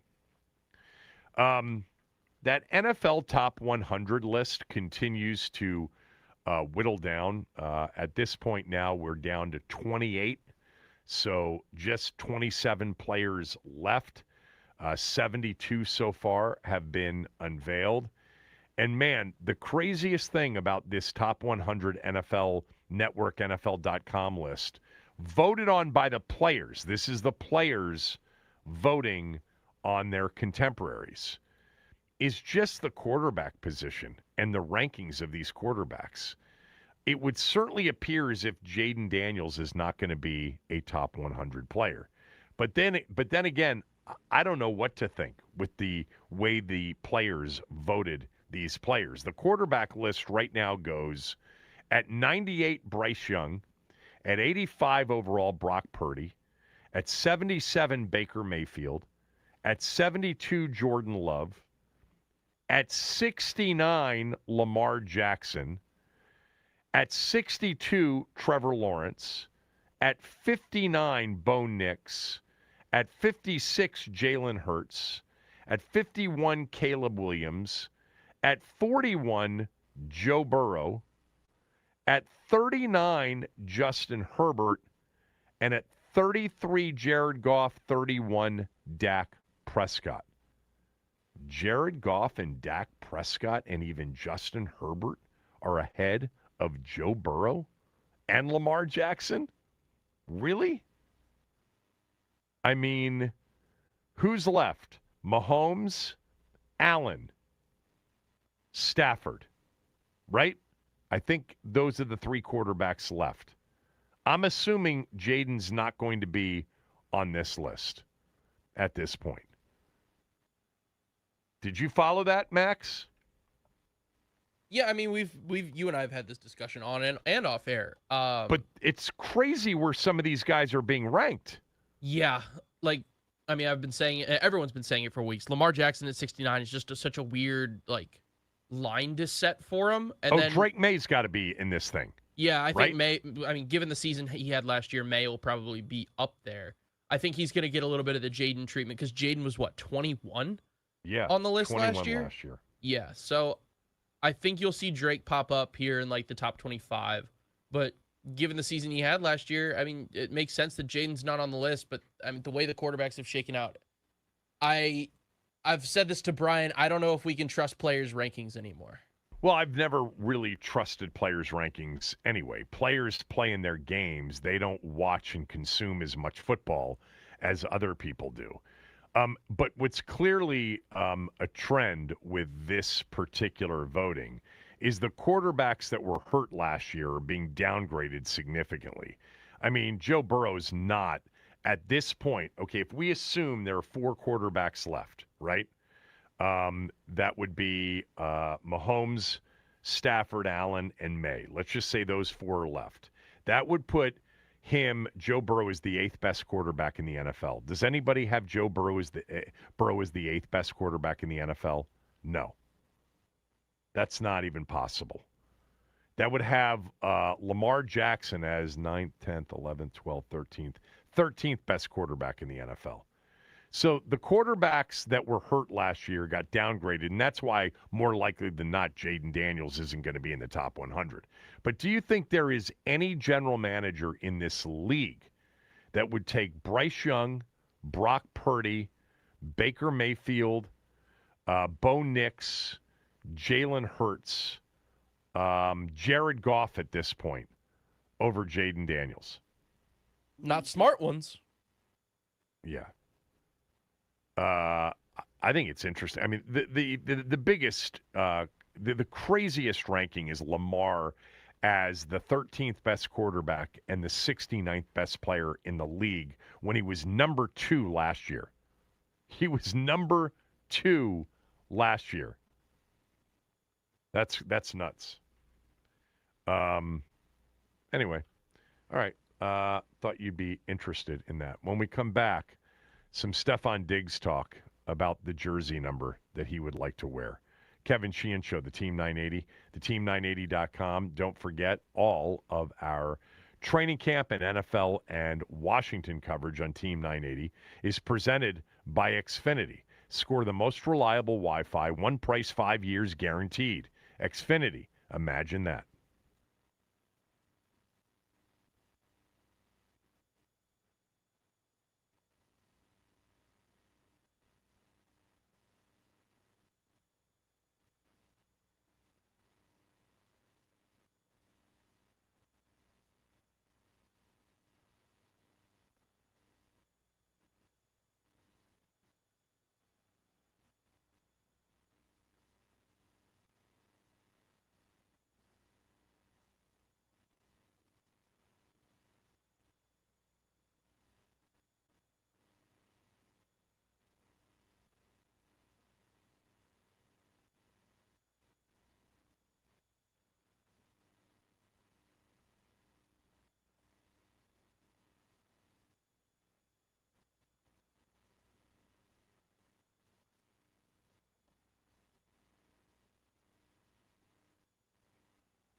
Okay. We started to talk about this at the end of the show yesterday. We had phone lines lit, but we did not get to a lot of your calls. So if you do want to weigh in, we'll open up phone lines right now, 301-230-0980, 301-230-0980. Stephon Diggs over the weekend Instagrammed out a picture of him in jersey number 18, which is he's wearing currently in training camp, and he said, y'all got to help me get the GOAT to bless me with that number 7. Why does he want to wear number 7? It's a number that he wore in high school when he played at Good Counsel. He was number 7. In the NFL, he's been 14 twice in Minnesota and in Buffalo. He was number 1 in Houston, and he was number 8 last year in New England. I don't know what the pushback on 7 was, other than to guess that somebody else was wearing it, but those weren't retired jerseys in Houston and New England. I'm assuming by the time he got signed, somebody else was wearing the number. My position is really simple on this. This is not a Joe Theismann decision. Joe's not with the organization anymore. It's not his job to preserve the team's history. Add to that, it's a tough spot to put Joe in, which is what Dan Snyder did in 2019 when he was asked by his selection in the first round, Dwayne Haskins, to wear number 7, the number he had worn at Ohio State. I don't know if he wore it at Bullis. I don't remember that. But he wanted to wear number 7, and Dan publicly said, well, it's Joe's decision, which was disgraceful for the owner to do, to put it on Joe publicly on their first-round pick.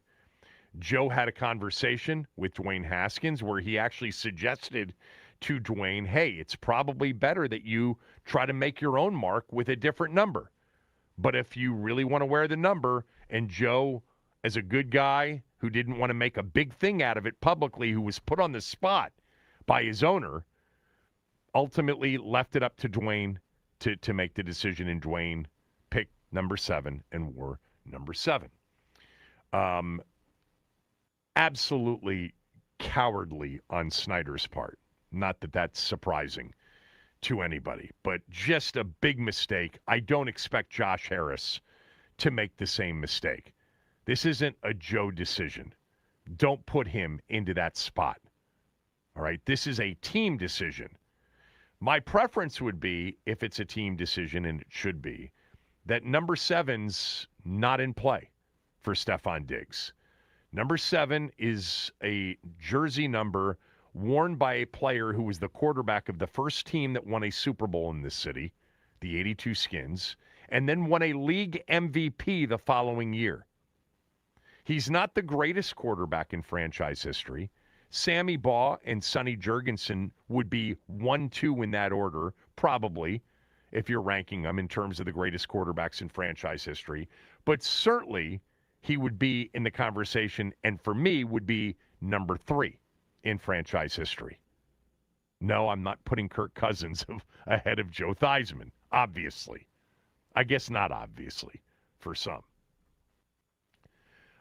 Joe's jerseys on a list of jerseys that I would consider to be debatable as to whether or not it should be retired.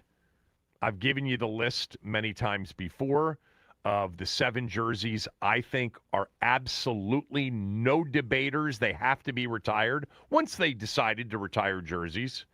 Sonny, number 9. Darrell Green, number 28. 42 Charlie Taylor, 44 Riggo, 49 Bobby Mitchell, 81 Art Monk. Who did I miss? Sorry, I missed one there. I didn't have my list up. I'll tell you, there's 7 that are absolute locks for me, and those 7 are, I'm sorry, I missed Darrell Green's jersey. Oh, I missed Sammy Baugh's jersey. 9, Sonny Jurgensen, 28, Darrell Green, 33, Sammy Baugh, 42, Charlie Taylor, which I would expect to be retired in 2027. Riggo this year, Taylor in 2027. 44, Riggo, 49, Mitchell, 81, Monk. Those 7, absolutely, if you're going to retire jerseys, and organizationally in 2020 they decided they were going to start doing this, then those are the 7 that absolutely, no debate, have to be retired. They're all Hall of Famers. They're the 7 greatest players in franchise history. And yes, Sean Taylor's jersey was retired. Sean Taylor's jersey, based on the tragedy that happened to him, wasn't retired based on merit. His career was too short. Now, I think we all have a really good sense in terms of the way it was trending.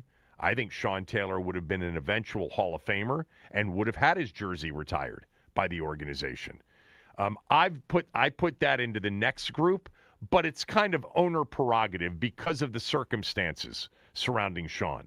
I had no problem when Snyder decided, along with Jason Wright and whomever else was involved, in the Stooges group that were making organizational decisions based on, history, etc. But it should have never been retired before Sonny Jurgensen's jersey, before Darryl Green's jersey, before John Riggins' jersey, before Art Monk's jersey. Those jerseys should have gone in before Sean's. Bobby Mitchell's did. Sammy Baugh's was already. So those 7, to me, are no-brainers. And then I think there's a short list of debatable jerseys. Like, got to sit down, got to have some people who really understand the history of the organization. It's not players' decisions. It's not former players' decisions. It's an owner that has a legitimate history of being a fan of this team, along with another owner in Mitch Rales who really has an understanding of the history of this team. But you sit down and you debate number 7. This is after Charlie Taylor goes in next year. Because, by the way, it's possible that that'll be it. No more jerseys to be retired. We're done retiring jerseys until somebody else has the kind of career that justifies it down the road. But on the debatable list, Joe Theismann's number 7 would be on it. Ken Houston's number 27 would be on that list. Larry Brown's 43, Chris Hamburger's 55, Joe Jacoby's 66, and Russ Grimm's 68. Just missing the debatable list for me. This is subjective. It's my opinion. 17, Doug Williams. 30, Brian Mitchell. 37, Pat Fisher. 51, Monty Coleman. 65, Dave Butts. 72, Dexter Manley. 84, Gary Clark. And 87, Jerry Smith. Sam Huff's 70 would probably be in that group too. But Sam Huff was really known as a New York Giant, as a football player, even though he was in the organization as a broadcaster forever. So Joe's would just be on that fine line of could be retired or might not be. And so my 2 big takeaways from the request from Stefan Diggs, actually 3 takeaways. Number 1 is this. I don't have a problem with Diggs. Diggs doesn't need to know the history of the team. He doesn't need to know that Joe's jersey is a jersey that could eventually be retired. I know he grew up in the area, but that doesn't make him a team historian. Doesn't make him, a guy that needs to be familiar with everything, that many of us are familiar with. I don't have a problem with that at all. But the organization is the keeper of the team's history. It's their job to say, yeah, it's not Joe's call. It's our call. And the answer is, this is what I think the answer should be, sorry, but that number's not available. You'll have to find another number. So don't have a problem, an issue with Diggs. Would have an issue with the team if they put it back on Joe. They shouldn't do that. And then lastly, the answer should be no, in my opinion. 301-230-0980. God, this conversation. I opened up Twitter early this morning, and there was so much on this. I picked out a few to read. This from Greggy E. No jersey that has a chance to be retired should be worn. Theismann's number 7 is on the list. It's off limits. From Cole, I'm not in favor of Joe Theismann's jersey being worn, especially by a 1-year rental. But the team needs a policy over all of this. Like you said, Joe shouldn't be the decision maker on any of it. Yeah, I mean, I would assume they do have a policy over it. They've been retiring a jersey every year. I think Charlie Taylor is the last one that absolutely has to be retired. He's the greatest receiver in franchise history. Art's second, and it's close. They're both Hall of Famers, but Charlie Taylor is the greatest receiver in franchise history. His 42 should be retired. From Devin, Kevin, why not give Joe a chance to negotiate with Diggs over the jersey number? It's so funny because Doc texted me yesterday, and he threw that out to me. Let Joe handle it. I would say no. It's not Joe's job or responsibility to determine or to handle the preservation of team history. You know, which jerseys are available, which aren't. This is the organization's call, and it comes down to how they want the history of the team to be preserved. And if retiring jerseys, which apparently it is part of the preservation of the team's history, or protecting jerseys, if it's a part of that, Joe's jersey, if they determine is either retirable or protectable, can't be given out, period. From Not VA, Kevin, I can't believe you're not coming much harder at Mr. Diggs. He was way out of bounds putting this out there on socials. He, or at least someone close to him, should have known better. Of course, ownership should slap this down this morning, or it's going to turn into a saga. And the longer ownership waits to slap this down, the worse it'll get. We all know that Joe T is incapable of stepping away from a microphone, and he's going to be asked about this 24/7 until it's put to bed. Look, Joe was not happy the last go-round. This should not be anywhere near Joe. Keep him out of that. Don't put him in that position. It's unfair to him. I don't have an issue with Diggs doing that. It's the nature of social media and players in sports. It's not his job to know or have somebody around him to know that, hey, man, that's kind of a jersey that's somewhat sacred in these parts. And there was a big, hullabaloo back in 2019 over it. And, it should be protected or should be retired, one or the other. By the way, protected as long as they are considering retiring it. If they get to a point in which they say, 7's back in circulation because we're not going to retire it, okay, then you can put a lot of other jerseys back into circulation. 7 seems different than some of the others. Players have worn 66. They've worn 68. They've worn 17. They've worn a lot of the other numbers. 7 was never worn until Haskins wore it. G from the shop, you weren't coachable yesterday because of your affinity for Theismann. Yeah, I do like Joe, and I do want, but more importantly, if it could have been anybody that has Joe's history, and if it's been a protected jersey this long because it is on the list of potentially being retired, I would protect that, and I would want the player to not be put in that spot publicly. This last one I think I pulled out to read. Xavier wrote, unpopular opinion. I think what the Cowboys do with the number 88 is way cooler than having 15 numbers retired. Teams should only have 1 to 2 truly untouchable numbers. Let great players honor the legends before them by taking on their number and everything that comes with it. So yes, Diggs should 100% be allowed to wear number 7. It's not retired. Give it to someone willing to embrace what that number means in Washington. To me, that's a cooler way to honor a legend than never seeing the number on the field again. That was very interesting, Xavier. I want to respond to it. I'm going to do it after the break because organizations handle this stuff differently. The 88 run with the Cowboys is an interesting one. I will answer that when we come back. Phone lines are open, 301-230-0980. Number 7, do you give it to Diggs or not? We're also putting that up as our Waldorf Honda Twitter poll of the day. Should Stephon Diggs be granted permission by the team to wear Joe Theismann's number 7? yes or no? That is available for you to vote on right now at Team 980 on X. Kevin Sheehan Show, the Team 980 and the team980.com.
I like this from Xavier, who wrote, unpopular opinion. I think what the Cowboys do with number 88 is way cooler than having 15 numbers retired. By the way, again, Washington at this point, they've got 5 jersey numbers retired. Right? 5 or 6 at this point.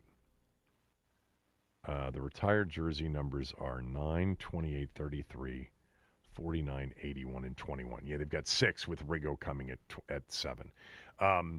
But he writes, teams should only have 1 to 2 truly untouchable numbers. Let great players honor the legends before them by taking on their number and everything that comes with it. So yes, Diggs should 100% be allowed to wear number 7. It's not retired. Give it to someone willing to embrace what that number means. To me, that's a cooler way to honor a legend than never seeing the number on the field again.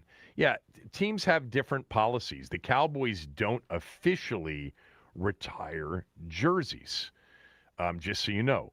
But they do have protected jerseys. I'll get to the 88 thing in a moment.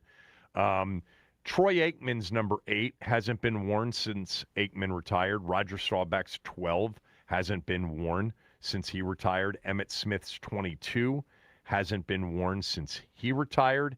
And Bob Lilly's number 88 hasn't, Bob Lilly's number 74, hasn't been worn since he retired. Last year, if you recall, Javonte Williams, they gave him number 33, and there was a big outcry from Cowboy fans. That was Tony Dorsett's number, and Dorsett's number had been protected all of those years since he was retired, and they gave it to Javonte Williams last year. But the Cowboys don't officially have it. And then the thing with 88, the 88 thing with the Cowboys, they've been doing for a while. I mean, it goes back to Drew Pearson, the original number 88, the man who caught the Hail Mary pass, the first ever pass that was dubbed a Hail Mary in a playoff game in Minneapolis in 1975. Michael Irvin wore 88. Then Dez Bryant wore 88. And now CeeDee Lamb wears 88. So they've had this thing with 88 with the projected next great wide receiver wearing the jersey. And by the way, they've hit on all of them. I mean, Dez Bryant not as much as Irvin, and maybe not as much as CeeDee Lamb, but he had some good seasons for sure. I think Dez Bryant is way up there on the list of touchdown catches in Cowboys history. Washington doesn't have anything like that, Xavier, with any jersey number. You know, that's a totally unique thing in the NFL, the 88 thing with Dallas. And Dallas has chosen not to retire jerseys, just like Washington did for all of those years, but they've protected a few over the years. Now, Washington always had 1 jersey officially retired, and that was Sammy Baugh's 33, but they had many jerseys that were protected. 301-230-0980, 301-230-0980. Do you think Stephon Diggs should be granted permission by the team to wear number 7, Joe Theismann's jersey? Yes or no? Why or why not? Phone lines are open at 301-230-0980. I think, number 1, I don't have a problem with Diggs requesting it. It's not his job to know the team's history, even though he grew up here. Number 2, the team should absolutely not put this out to Joe. They should not put him on the spot for that. And quite honestly, and I love Joe, it's not Joe's job to preserve the history of the organization. They've chosen to retire jerseys. It's the organization's job to retire the correct ones, and those that might be retired to protect them in the interim. And then thirdly, my answer is no. I just say very respectfully and nicely that's a number that's protected because there's a possibility in the future it might be retired. Period. Pick another number. 301-230-0980. Let's start with Paulie. Paulie, go ahead. Big guy, Hail to the W. Hail to the How W. you doing? Good. Look, I say this. I agree. I don't have a problem with Diggs requesting it. And I think he does know the history. You know, like G from the shop said yesterday, you know, he called him the GOAT. So he knows who he is. That's a nice thing. That's a nice thing to do. But, yeah, it's not – I shouldn't say it's – yeah, go ahead. Finish. But also, the cherry already been popped on this one with Dwayne Haskins. And Diggs knows that too. So being that number has already been in circulation again, for 2 seasons, I mean, it wasn't protected. So I think that's why Diggs actually went after that number, because he's seen, okay, regardless of who the organization, the owner, this jersey was in circulation again. So let me take my shot at it. And I'm going to throw another asterisk at this also. We're talking about retired Redskins numbers. We're the Commanders now. So I wouldn't have a problem if these numbers came back as Commanders players. Well, but it's the same. It's the Franchise. same franchise. It's the same organization. They're retiring numbers. Same franchise. But a lot of these players he's talking about, they don't view. Even Riggins said it himself. He don't view himself as a Commander. He played for the Redskins. Okay, but nobody's going to wear 44. The organization's made that decision. You just disagree with it. That's fine. No. I didn't say I disagree with it. I said, if you want to look. Well, they're at not it going to on put the them other back side of into the fence. circulation. So you disagree with it. You think those numbers should be put back in I don't. circulation. Stop telling me what I disagree with. Well, you just said it. With it. I said if a decision was made to allow somebody to wear one of the numbers, I could understand that, because those were Redskins players. Okay. These are current Commander players. That's okay. all I'm saying, man. I ain't disagree with it. I'm good with it either way, either or. Okay. Because when I see them numbers out there, I don't see Redskins. I see Commanders. And I'm a Redskin. I'm a Redskin too, and I'm a Redskin fan. And by the way, it's going to look more like the Redskins this year, which will be nice for both of us. That's fine. On the Diggs, on what you said about Diggs, I think that, he can kind of understand the being in the market and understanding the history of the franchise, but that doesn't make him an expert on the history of the franchise. With respect to Haskins, yes, you're right. The organization made a mistake in 2019, and it was a mistake, and they, I think, no one's worn 7 since Haskins. Right. Look, even in preseason, when numbers are handed out willy-nilly, no one's wore 7 in preseason. I love Joe T, but he wasn't even the best quarterback in franchise history. I didn't say he was. Number 3. He's number 3 behind Sammy and Sonny. Yeah. Right. So I don't know, man. I don't think it's that big of a situation and that big of a deal as far as number 7 goes. All right. Either way, I'm good with it. Either way. Hail to the W, big guy. Man, look at you. You just season, easy come, easy go. Whatever. Paulie. I'm getting excited. I am too. Excited. All right. I'll talk to you later. Mark and Largo, go. You know what? I kind of could go either way, like Paulie. I mean, look, Kevin. Let's keep it above. No one feels that way about Doug's number 17, and Terry's wearing it. I mean, sooner or later. Well, it's apples and oranges. I think Doug's is. I think Doug's jersey certainly is one of those jerseys that should be in the conversation, and for a lot of reasons other than just his performance. But Joe was a much better player for the organization. I think naturally Doug was more well known. Joe was more bigger here, so I agree with you on that point. But let me say this. JD5 wins the Super Bowl this year, which is what I predict. We're going to have these same conversations in the next 5 to 10 years about his number. Retire while he's playing, right? Right. Well, when he retires, he wins 3 Super Bowls or 4. You're going to have to, hell, the league may retire number 5. To be honest. I love the way he does that. If he wins 3 Super Bowls or 4, yeah, I think we're retiring 5 if he wins 4 Super Bowls. That's a lock. No, I'm not talking about the Commanders will retire. I think the league may retire. We're going to retire the number 5. Number 5. Okay, well, I don't think that's ever happened. The Miami Tom Heat Brady's retiring jersey, 23. his 12 isn't retired. How come? I got a question. How come Max only talks when I'm on the air, and when everybody else is on the air, he doesn't talk? Because you bring really it out get of me. People riled up. You're fun, Mark. I like bantering with you. All right, so your answer is you're okay either way. Either way. Look, I love Joe T too. And to be honest, I agree with everybody else. He's not the best quarterback. He's the second best, third best, really, behind Sammy and Sonny. So I don't think it's a big deal. But, that letter from Xavier does have you thinking. Because you have two Hall of Famers that wore 88 in Dallas and the number's still being passed around. So it does make you think. But, Jerry. Yeah, has but his that's own just a agenda. unique thing. They just decided to do that with 88 and true. great promising wide receivers. That nobody else does it that way. They don't retire jerseys. They do protect.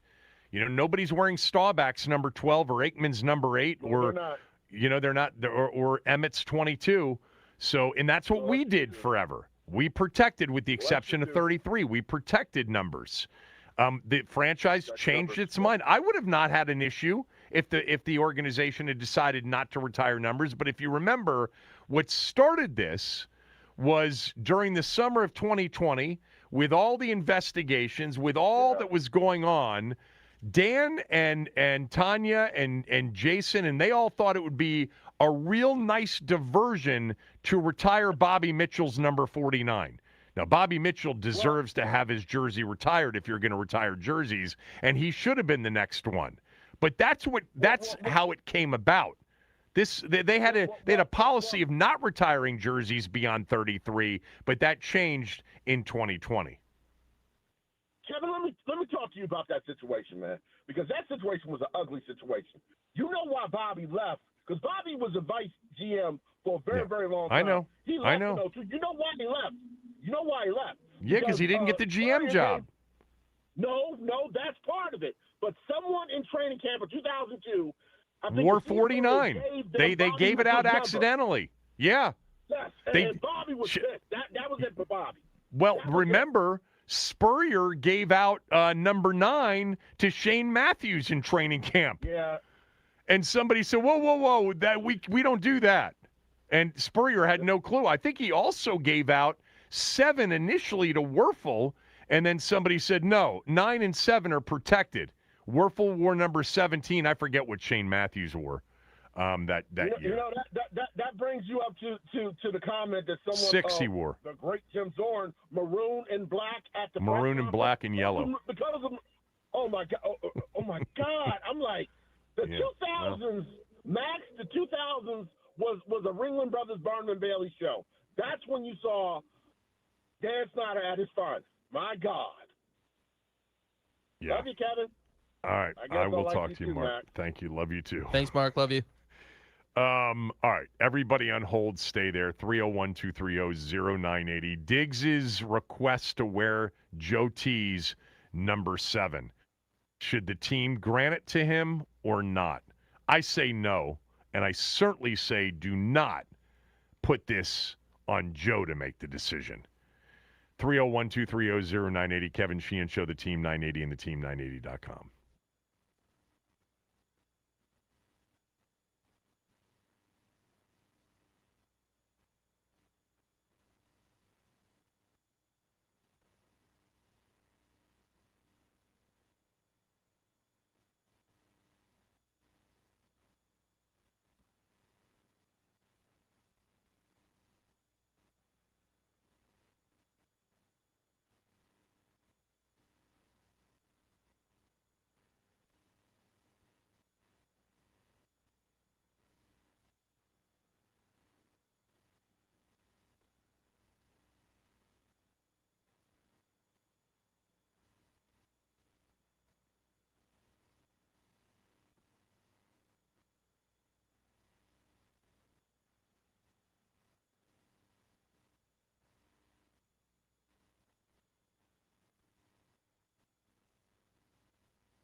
This from T. How about just simplify it and say your jersey gets retired if you make it into the Hall of Fame? That's one way to do it. At this point, that would mean that still Ken Houston, Chris Hanberger, Russ Grimm. Those would be the three players in franchise history who are in the Hall of Fame. That would be the list of, and Charlie Taylor, of course. And I think that's the next one that'll come next year. It's one way to do it, I guess, and it gives you plenty of time to give it some thought, 5 years after they retire, and then you don't have to retire these jerseys right away. You can give it thought, let it marinate a little bit. Ben Standig said, what about Mosley? He was a league MVP. So was Larry Brown. Larry Brown would be on the debatable list. I think I'd lean a little bit away from Larry Brown in terms of jersey retired, although he was a great running back. No on Mosley, even though he was a clutch kicker and he won the MVP.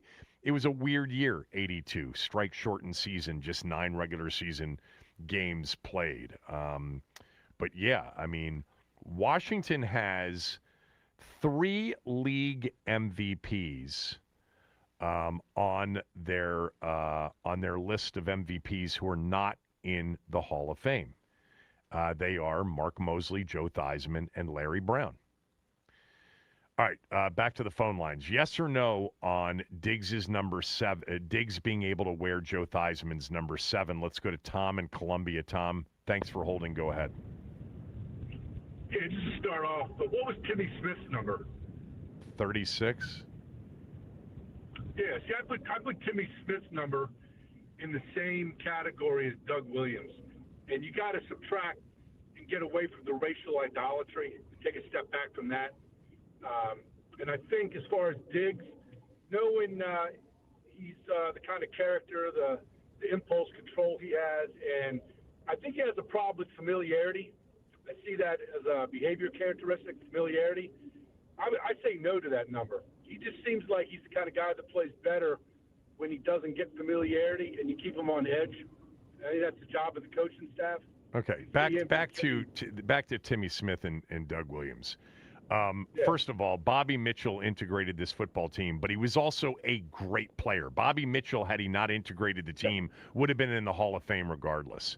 Secondly, Timmy Smith and Doug Williams are only a comp in that they played their best games of their career in a Super Bowl. And by the way, Timmy Smith, I think, finished second in the MVP voting behind Doug Williams. But the significance of the racial piece, Doug Williams becoming the first black quarterback to not only start in a Super Bowl, but to win a Super Bowl, is significant. Is it significant to a jersey retirement? I think that's based on merit. I think that is based on merit. In the case of Bobby Mitchell, it's merit. For sure, Bobby Mitchell was one of the best playmaking players during the 60s in the sport, along with Charlie Taylor. But what he did was super significant. Not Jackie Robinson necessarily, because it wasn't for a sport, but it did integrate the last team that wasn't integrated. But I don't know. That seemed like a little bit of a slight to Doug Williams. Timmy Smith was literally a flash in the pan. Doug Williams was not a flash in the pan. Doug had a good career, not a Hall of Fame career. Doug was never the best quarterback in the NFL or one of the best quarterbacks in the NFL. He didn't actually, I don't think he has one Pro Bowl to his credit. But I don't know. That seemed like a bit of a slight. I don't know if it was intended that way, if it wasn't. It's not a slight. It's just the fact that if you subtract racial idolatry from the equation, it's still not equal. They're not equal. Doug Williams had a much better career. Timmy Smith was the ultimate flash in the pan. One performance. Well, let me ask you this: where would you put Ali Haji Sheik if he was the first kicker to start a Super Bowl and win it? What do you? I don't get the analogy. I don't get the comp. His background is Moroccan, and then how far do you go?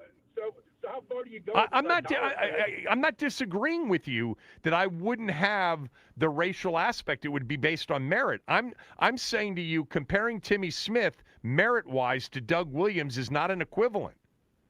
Doug Williams had a much better career overall than Timmy Smith did. It's not even close. I would say outside of the flash in the Super Bowl in that playoff run, Doug Williams led an expansion team 2 years after they were an expansion team to back-to-back division titles in Tampa. They were very good defensively, don't get me wrong, but he played in an NFC championship game as a starting quarterback before he ever got to Washington. yeah, I think he was a sub 50% passer, but Everybody was a sub 50% passer back then. Everybody threw more picks back then. Different game. I wouldn't sleep on the.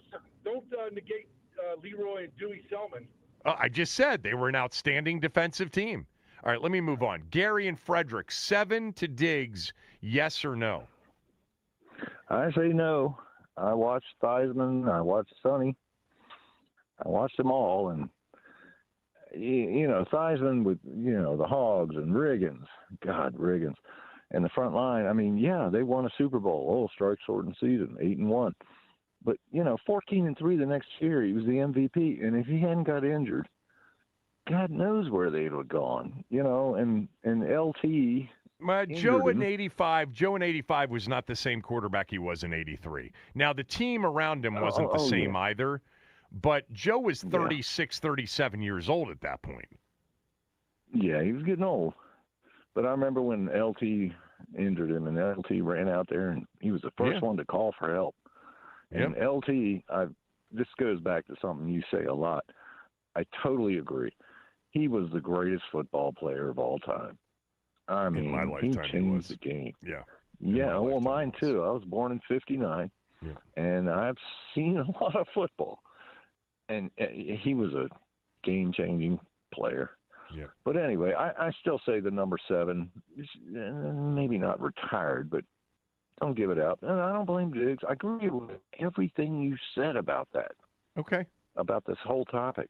Thanks, Anyway, Gary. I'll let you go. Average minds think alike. Appreciate it. Let's go to Rob and Frederick. Rob, should the team give Diggs Joe's number 7? See, they gave it to Haskins, but he had to ask Theismann for the permission, and you said, I hope they don't have to go that route. I think it's probably the route they're going to have to take, unfortunately. Get back to Larry Brown. Why is he not in the Hall of Fame? He carried an entire team Very short career. Very short career. I mean, he was, those knees back then, that's why. Gale Sayers had bad knees, and he's in the Hall of Fame. Gale Sayers and Larry Brown are not equivalent. Gale Sayers was an absolute special, different player. As a returner, as a back. I loved Larry Brown. I mean, I loved him, and he was phenomenal. But basically, after 73, the knees were shot. So it's basically a 4 or 5 year career. Well, like I said, he carried that team all the way to the Super Bowl. Well, they were great defensively, too. But, yes, Larry Brown was outstanding in 72. Correct. That's the only thing I got to say. And okay. Appreciate it, Rob. Be retired? I don't know. Yeah. Thanks, Rob. Let's go to Steve in Houston. What's up, Goon? What's up, Goon? What's up, Doug? Hey, man, listen. Yes, Stephon Diggs should be able to wear the number. I have a sore spot from when we had Adrian Peterson for, 2 years? I think it was 2 years. And we should have let AP wear 28. AP is a Hall of Famer. And I think if AP would have wore 28, that would have not tarnished, disrespected. There would have been no negative outcome towards Darryl Green's legacy. The same as like you look at what number 30 is.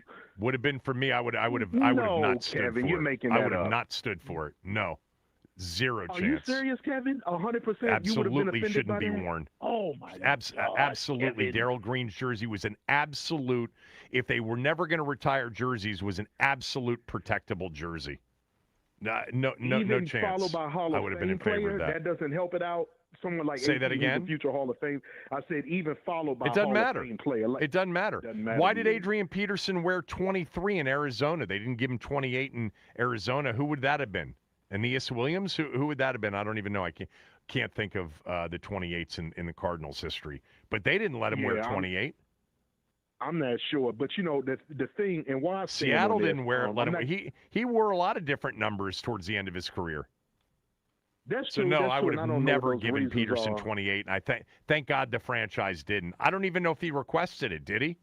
I don't remember No, that. I don't know. I don't know. Yeah. But I'll tell you this, just kind of universally where I stand on this is because when I look back, from Pee Wee football, what your 7s, your 13s, your 21s, 32s, all those historical numbers, right? Throughout all of the ranks from Pee Wee up into the NFL, players want to wear those numbers. And at the rate that we are retiring, unavailable, off limits, whatever the status is, players are just, we have a small bucket to choose from.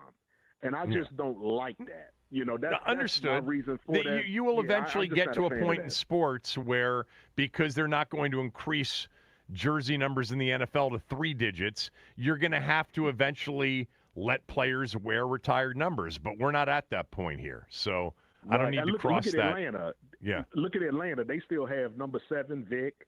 Bijan is wearing that. 21, Dion. And I understand that's those Every organizations franchise, who speak Steve, of they us. all have their own policies. Some retired jerseys, That's true. and That's some true. franchises don't. All right. Well, let me go be a goon. Have a great one, Thug. See you, Thug. Athen in Annapolis, go ahead.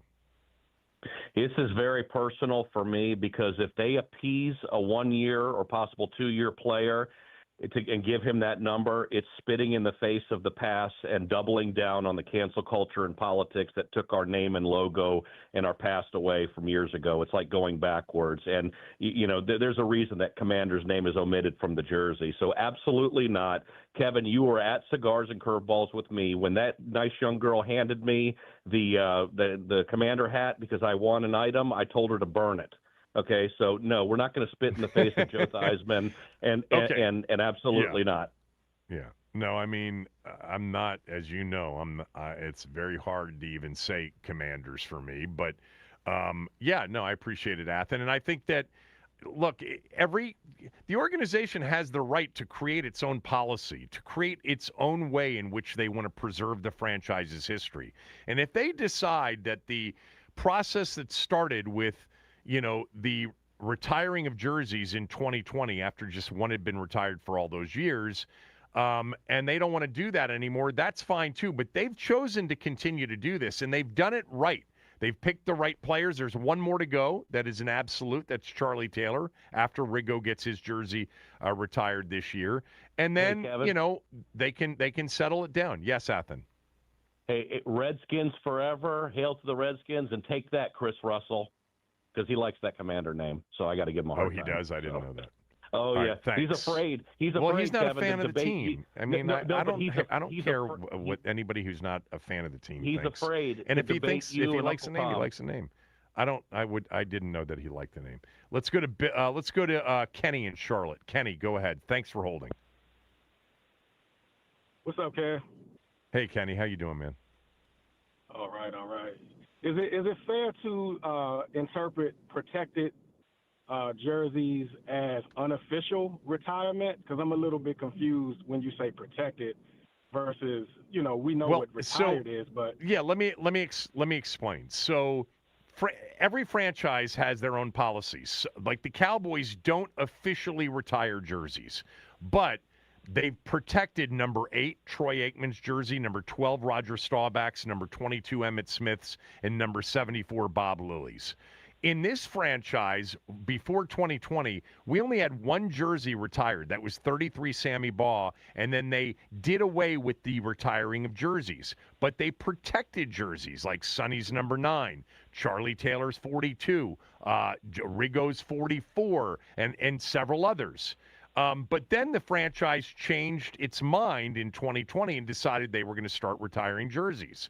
So from now on, if a jersey is a potential jersey to get retired at some point, because our team is doing it one at a time, one every year, then you don't hand that jersey out. It's protected. So Joe Theismann's, in my opinion, number 7 is they'll have a debate about whether or not it's retirable at some point. In the meantime, because it is a debatable jersey in terms of being retired, it's protected. okay. All right, that makes sense. So I would imagine behind the scenes, I would put a time limit on the decision making. If you're not gonna, you got the stats, you got the history and everything like that. Yeah, to I'm me, with you. You it either shouldn't take choose so to long retire make a jerseys or decision. you choose to protect them. It's one or the other. I'm with you. I agree with you on that. I got to run, Kenny. Thank you so much. Those of you who I did not get to, I apologize. But go ahead and tweet me at Kevin Sheehan, DC. The poll, I'm going to assume, is more no's than yeses. Yeah, at about 2 to 1. 66% to 33% basically. No, he should not be able to wear number 7. All right, tomorrow is joint practice day. We'll be here on the air doing the show, but we'll get Ben to come on with us afterwards and to kind of tell us everything that happened. Have a good one. Chris is up next.